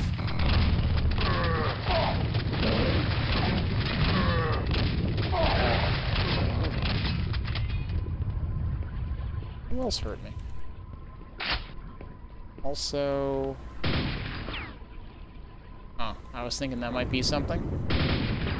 Is that like... There's a bunch of like cobwebs in front of the windows? That's interesting.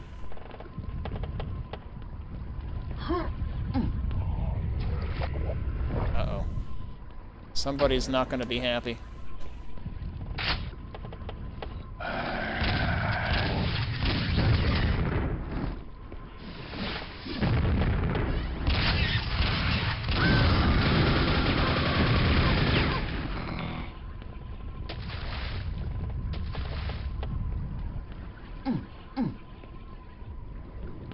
Okay, now we can go through the gold door.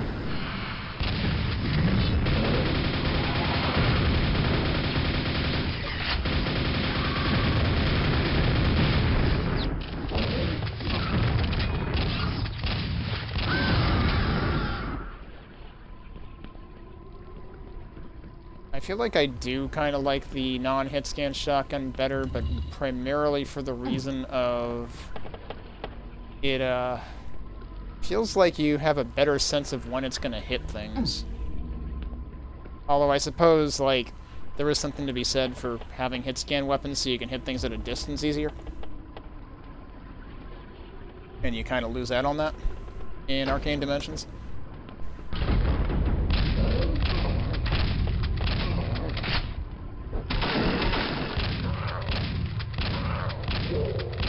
Okay, he didn't get to do anything.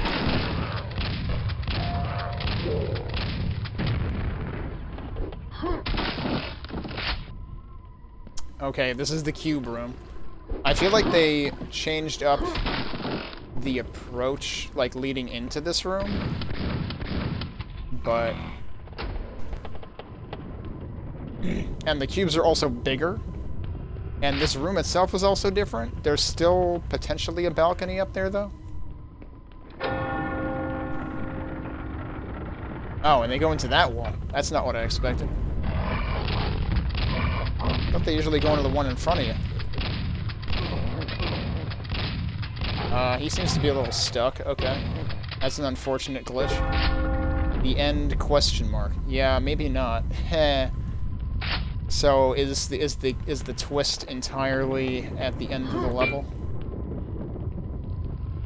Aren't there supposed to be portals that lead me up there?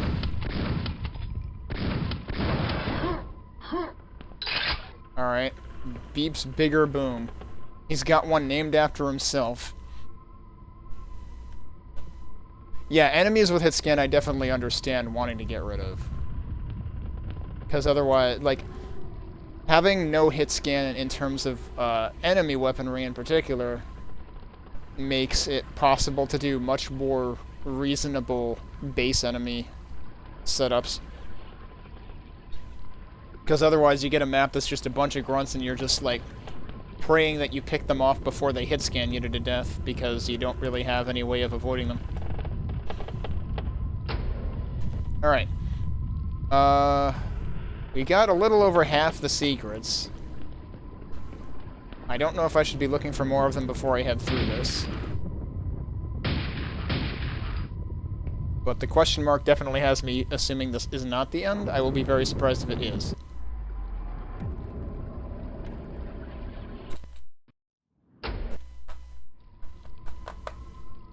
There's gotta be a secret exit to this map or something.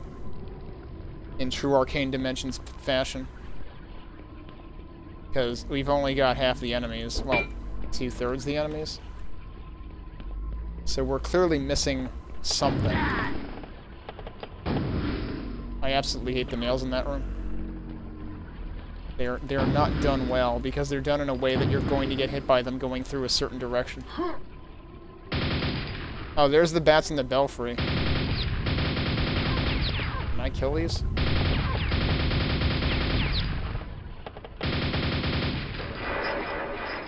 Oh, that's what you're supposed to do to get that. Heh.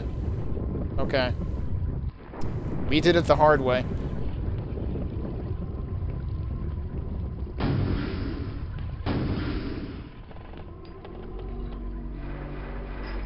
Oh, and they do close eventually, too. Hang on. Wasn't there... Wait, which side was it on? Okay, maybe you can trigger that. From both sides. You just have to be careful doing it from this side. Can you only trigger that once? Nope, you can trigger it multiple times. Where was the thing... down here? Because there was another secret down here that had a great... Ow. Oh, it was that.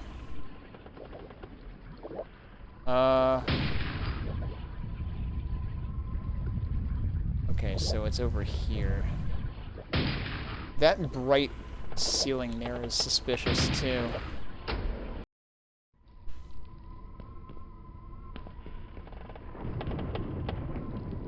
I feel like...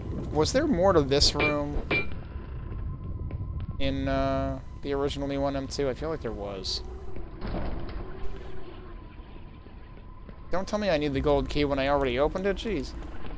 It's always silly when maps do that. Oh, I forgot. Alright. So, we should be standing over the spot here. It does open this too. Ziggy's nail piercer. Okay. You found a secret area with no title other than it's a secret area. There's your traditional, I guess, Comrade Beep health, secret area.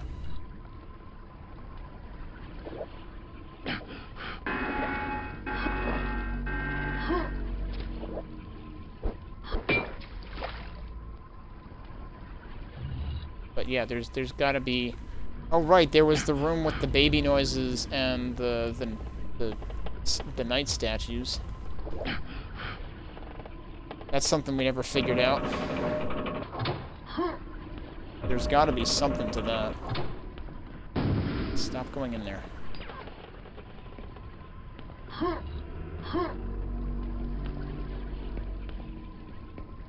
I'm also kind of wondering about below the staircase. Is that where I had gotten the first SSG? I want to think that was a different staircase. It probably was. Alright, well this is double duty because one, I want to figure out what the deal with this room is, and two, I want to see if there's something... Oh, that's what this is under, okay. Alright, so what is the deal with this room?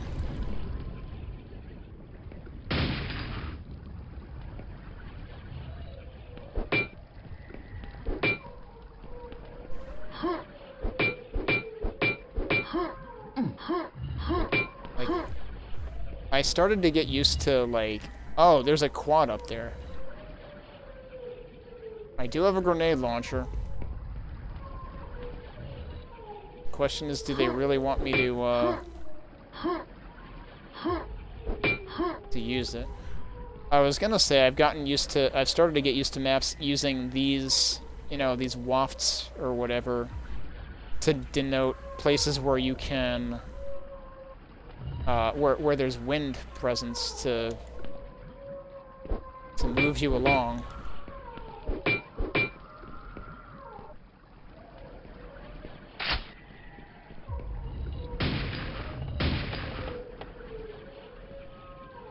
Well. That's not gonna... Well, I landed on that guy. That's not what I wanted to do.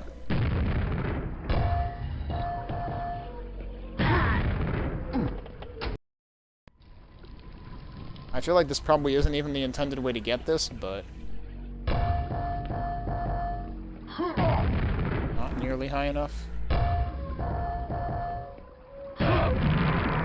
There you go.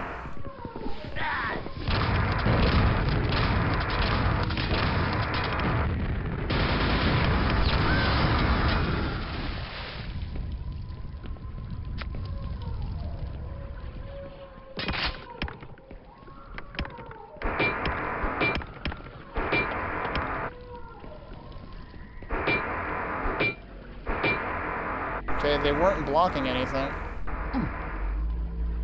So that explained... Wait, what?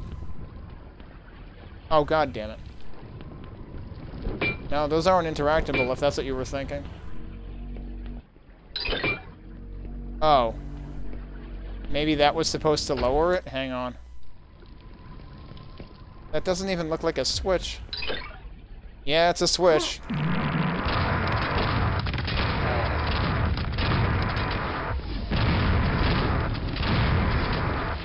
That's what was supposed to do it. I just can't believe there's nothing else in here.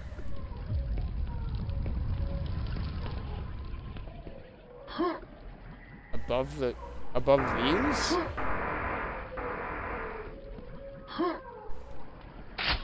Oh, yeah, you mean those, okay. It wasn't a particularly... Oh, okay. I was seeing that just because it was more well lit. That is very easy to miss. I guess it was sticking out more before I pressed it, but I totally missed it.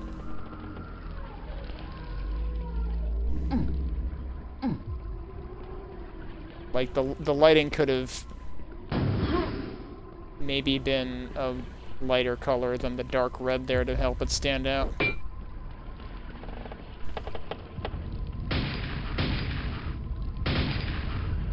Is there anything over there? That seems suspicious. Oh no, wasn't this where I got Oh, this is where I got stuck before because there was an imp here. But now the imp is gone because I triggered it from the quad. So, don't jump over there if there's an imp there. Oh, there's another one. Akon's gear. Well, we're at 12 out of 15 secrets. I'm starting to wonder if you need to find all the secrets. This was the staircase that the other SSG was under. Starting to wonder if you have to find all the secrets in order to, get whatever other end there is, because there's still 50 enemies left. Makes me wish there was a spoiler guide for this one, but I've only really seen Redfield do that. Forget if I've seen any other mappers do it. That's where the gold key was. Anything else I can do in here? That seems like it could be holding something, but...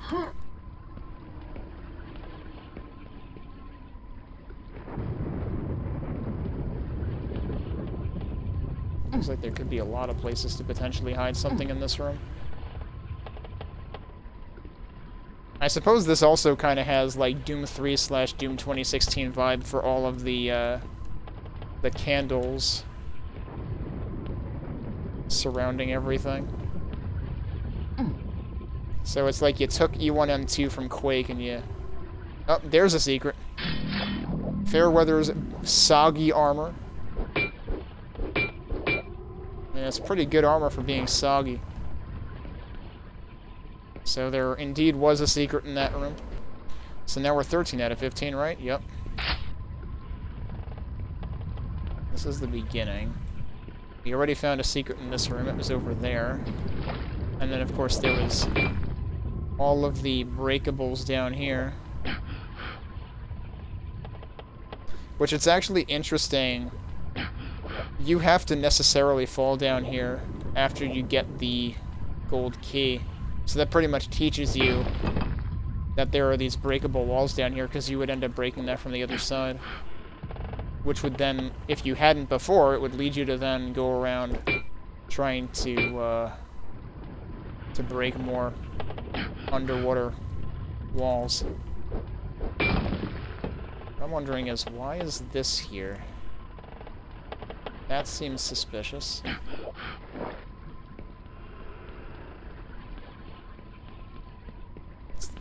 Oh, is that under this?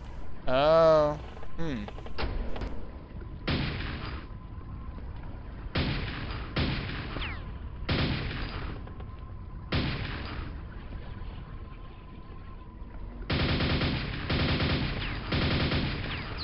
I don't think you can shoot those.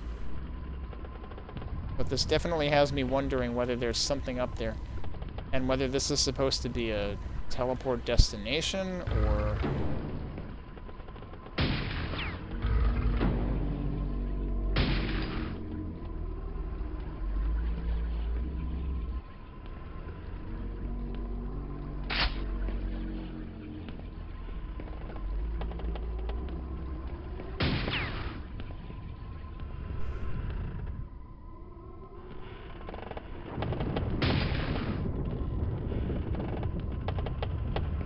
I still feel like there has to be a secret in here, because normally you can get up top.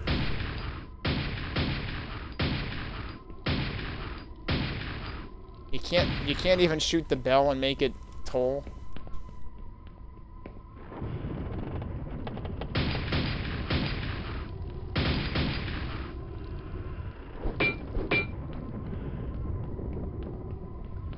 This room feels like it has to have something.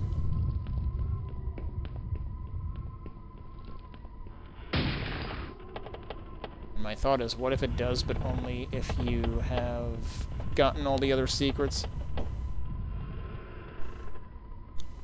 Which I would have to account for at least one more, even if we were to assume that the final one is what has the other 50 enemies.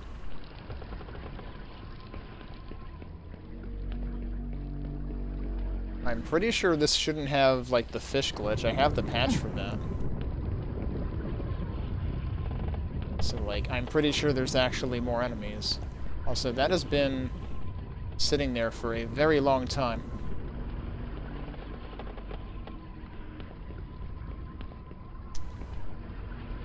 I don't know how I would go about getting up that high.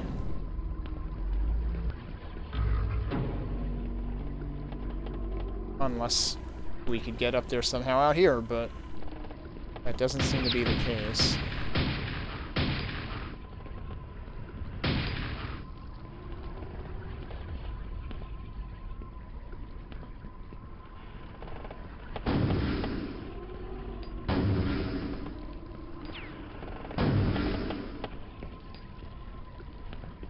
There be anything else secret in here? I feel like we already found secrets in this room, so it seems unlikely.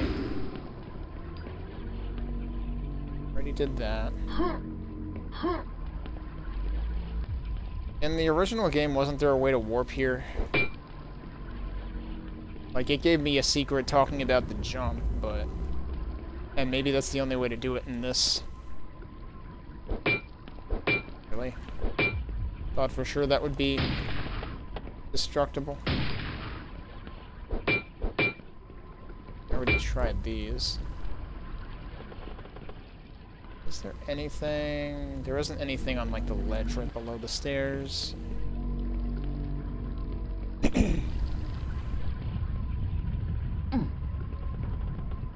Already got that.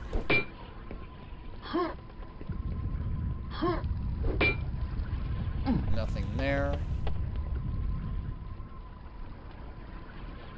I think the water secret might teleport. You're talking about in vanilla?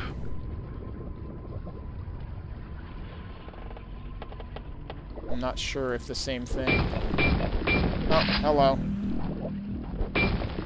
MortalMaxx has one in here too. MortalMaxx's rusty nail gun. Alright, at this point we do have 14 out of 15.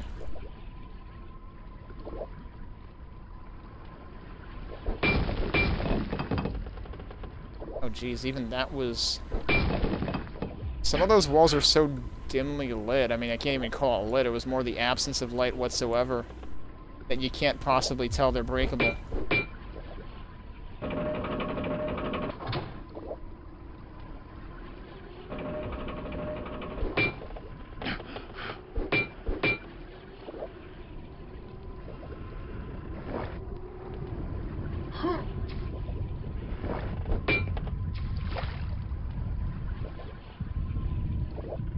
Already got that. Alright, let's take one more look at the end. Just in case the 15th is actually like at the end once you get all the others. I'm guessing this is, yeah, that's still gonna be the end. Where are the other 50 enemies? Like, there's gotta be something that I'm missing. I paused the timer because I'm gonna take another quick break, but I want to come back and take another look at this because we've got to be missing something significant given the end question mark and the 50 enemies that we haven't accounted for. But we've done pretty well on secret hunting in Comrade Beep's maps tonight, so.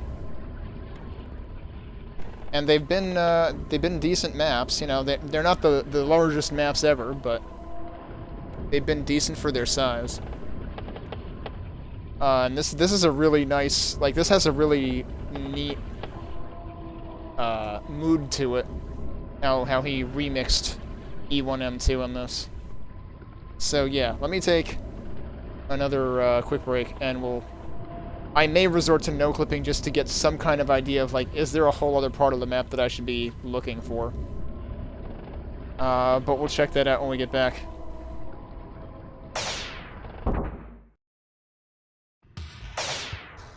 Okay, we're back. Let's give this one more attempt. But like I said, I'm kind of thinking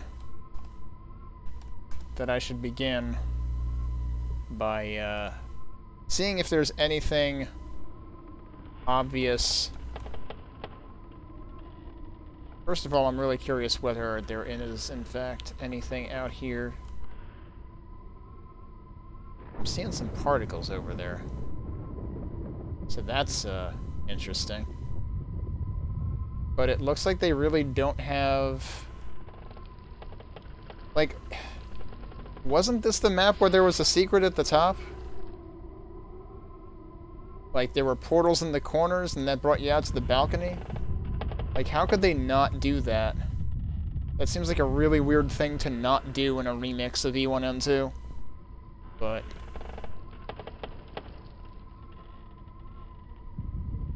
Alright, but what's up with these sparkles? Oh, is it actually... It's actually just in the torch, isn't it? Okay.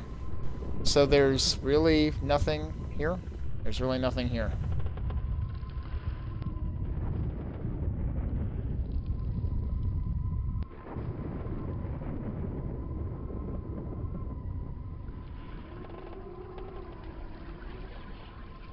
The other thing I was wondering about was here. There's really nothing there either. Seems like.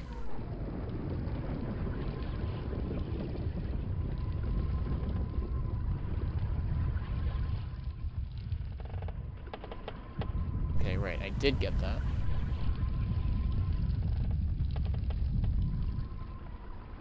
And another thing I've been wondering about is whether there is something here. There's nothing there.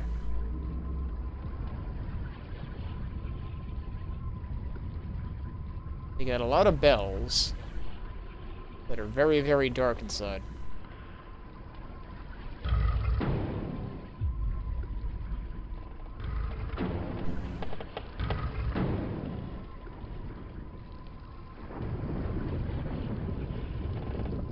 Might as well double check here, but I'm pretty sure I already tried shooting that thing.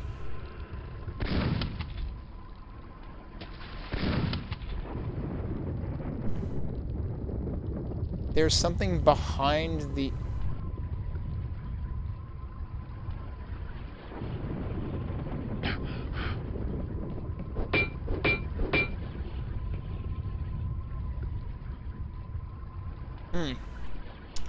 The plot thickens. There's something behind the beginning of the level. Well, I've found all but one secret at this point. So, So what am I missing? Could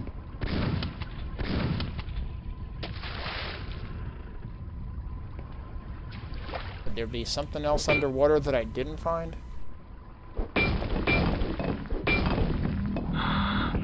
All secrets found.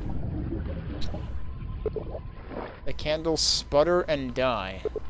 Ancient evil slithers in the dark, and the dead have arrived. Oh, wow.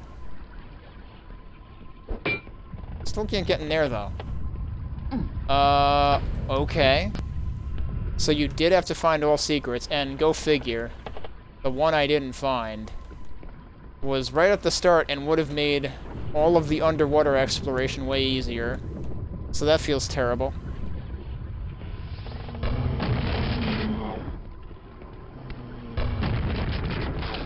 Now we're gonna run into the real lighting problems. Also, I do have to remember I do have the blood axe, which I believe was one of the secrets, and that does make sense that they, don't step on me. Do I look like a platform to you? Oh, that's not an undead, that's a freaking spawn.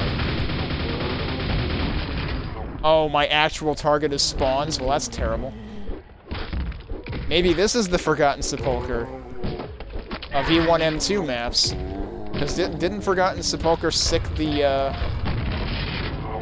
spawns after you finish the map? So we're hunting spawns now.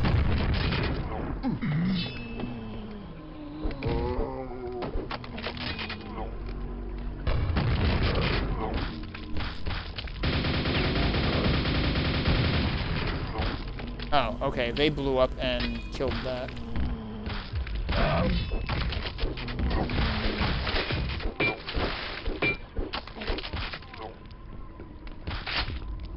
Oh, geez, there was another guy right there. I got photobombed. With actual explosives.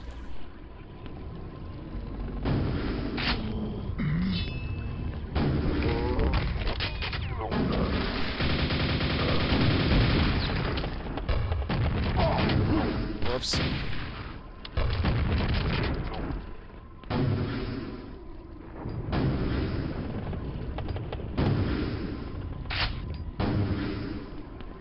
Okay, we got one more spawn to find. I suspect it might be in the final room of the map. I'm a little worried about, how much armor I have. Yeah, wow, that's a really... Like, when you get here, it's really pronounced. It really did extinguish all the candles, and now everything is dark. Okay, so the spawn is not in there. What about in the room that led us up to the silver, or the gold key? Need to go back to, check. No, I was just here. What? Actually, yeah, thanks, zombie. This is where I wanted to be. I can't see a damn thing in this room. Yep, it's in here.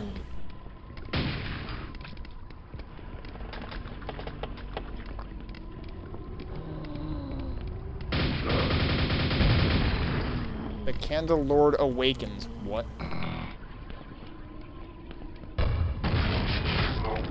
The beginning is the end. That's what clues you in to the beginning of the map having the end. Alright, that's neat. I need armor. Have I left any armor sitting around? I kind of doubt it. Alright, well there's still about 7 enemies left.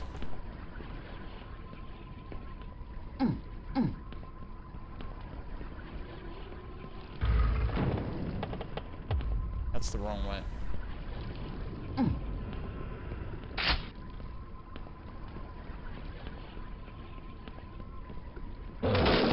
Oh. I see, it's one of the spicy meatball shamblers.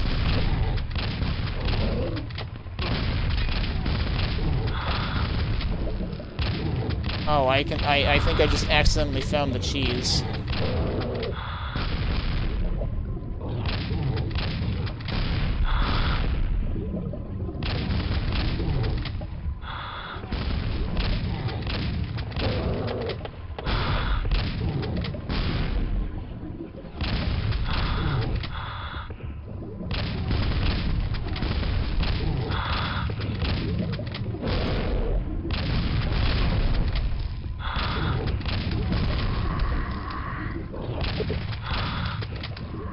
Secret exit is open. I was gonna say, we still got 2 enemies. And there they are. We did it. 100% secrets, 100% enemies.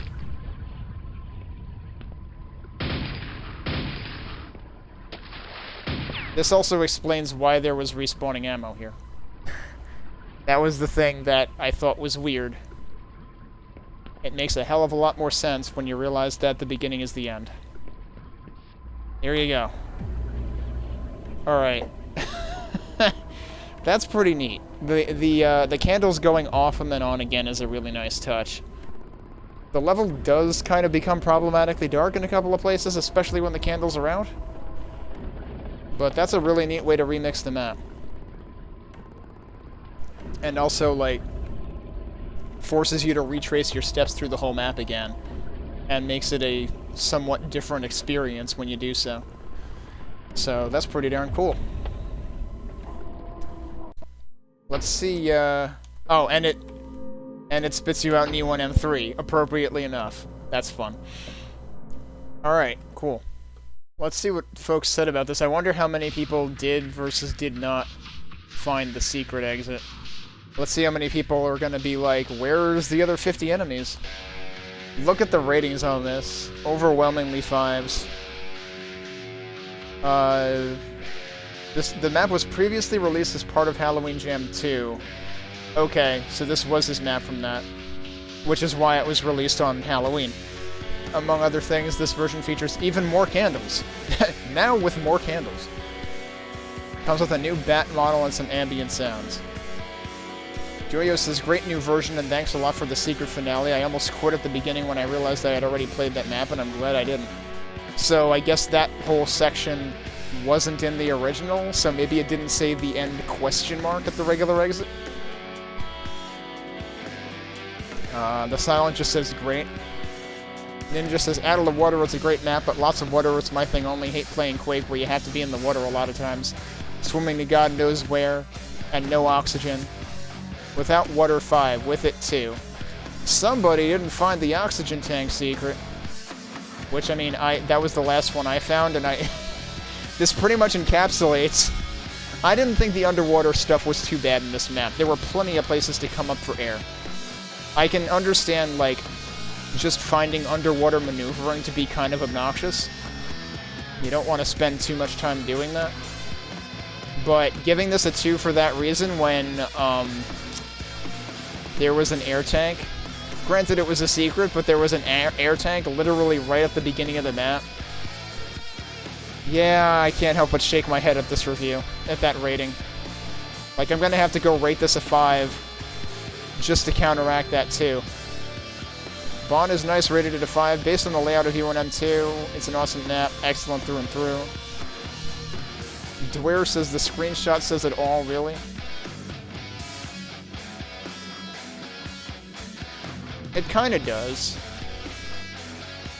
It kinda doesn't. But it does give you an indication of, like, yes, this is E1M2, but remixed. Years ago, I made the mistake of thinking that Quake has successfully skipped its own version of Doom's over-detailing era. It probably had something to do with the lack of mainstream interest in the game. Dark Place's crowd feels separate from this place, much like the Doomsday community does not overlap with the primary mapping scene of Doom in any meaningful way. Doom, however, always seemed to enjoy a greater flow of new content, which means attracting ambitious amateurs in larger quantities, which would ultimately influence the community's specific design language. Enter Arcane Dimensions. All the signs are there. I'm not even talking about the venerable every brick is a brush and every book is a bunch mapping principle. It has little to do with complexity. This map, for instance, is very clean, but look at those impeccably rectangular details carefully aligned with the grid. Curves that have no excuse being this curvy in an environment that doesn't just look decaying, but pretty rugged to begin with. And that perfectly symmetrical sign on the door, probably an accident, but it's a great analogy for this rigid and unnatural kind of design. I don't want to discourage people from making or remaking things for Quake, but I hope that this will be a starting point for something more ambitious than adding curves and rectangles to an already rectangular layout. Alright, I'm not sure why you picked this map to grind that axe, but alright. Mike Taylor says, lovely to revisit familiar places and see them so completely transformed. This version doesn't seem much different from the one in the Halloween Jam, but I was more than happy to play it again. It's a little frustrating, though, to have finished with 106 out of 170 kills. He has to go read the reviews above this that make it very clear that this version is different from the version in the Halloween Jam. Presumably one of the 5 secrets I missed concealed the Horde. I wonder if they spawn when you pick up the quad floating high above the altar? Oh well. He didn't find that one either. Of course, I did that the wrong way and then stumbled into the switch later. But that's pretty funny. I can't help but feel a little bit smug when I find secrets that Mike Taylor didn't. Given how many maps Mike Taylor plays. Triple Agent says, nice reimagination of the old classic in Arcane Dimensions style. Definitely ramps up the difficulty on higher difficulties. For the first sight after the map is loading, have you ever listened to Limbonic Art? Give me an immediate vibe. Love the candles. Heavy reminder of certain Dead Space aesthetic elements. He says Dead Space. I say Doom 3 in 2016. Presumably either one works. Some lighting aspects, particularly at the shrine, did ring a bell in that direction also, albeit I do understand how it's rather inappropriate to mention Dead Space before Quake in terms of influence. Just stuff in my head that's the way it goes. The bell effect was great, but I have an impression that I know it from somewhere. Was it not something with Warhammer 40k? I must have heard it in a trailer of sorts. I wouldn't know, because I really have not paid attention to Warhammer at all. For the extended gameplay, I haven't found my way to access it. Perhaps a hint? Maybe I should make another, I did a secrets video for Red 777. Maybe I should think about doing one for this map. That'll take me a little bit of time to get around to, though. But that might be worth a thought. Since a couple of people in the comments clearly did miss things. And that would also give me an opportunity to kind of be at Ninja's comment, be like, see, if you had found this one particular secret, your argument would have been invalid about no oxygen. But yeah, this is a really freaking cool map, and as it turns out, yeah, I went secret hunting almost 100% in all of the Comrade beat maps I played tonight. I still missed one of the secrets in the second map, and now I feel a little bit bad about that, but oh well. Did pretty good other than that. We got, I think, all the secrets in the first map and all the secrets in this one. And it certainly pays off in this one, damn. So, this one definitely has a super secret, so to speak. But yeah, lots of really cool stuff tonight. I'm glad we were able to get both through the 2 MortalMaxx maps I had set out to do, and the 3 Comrade Deep ones. So what is next on the list for Better Quake Than Never?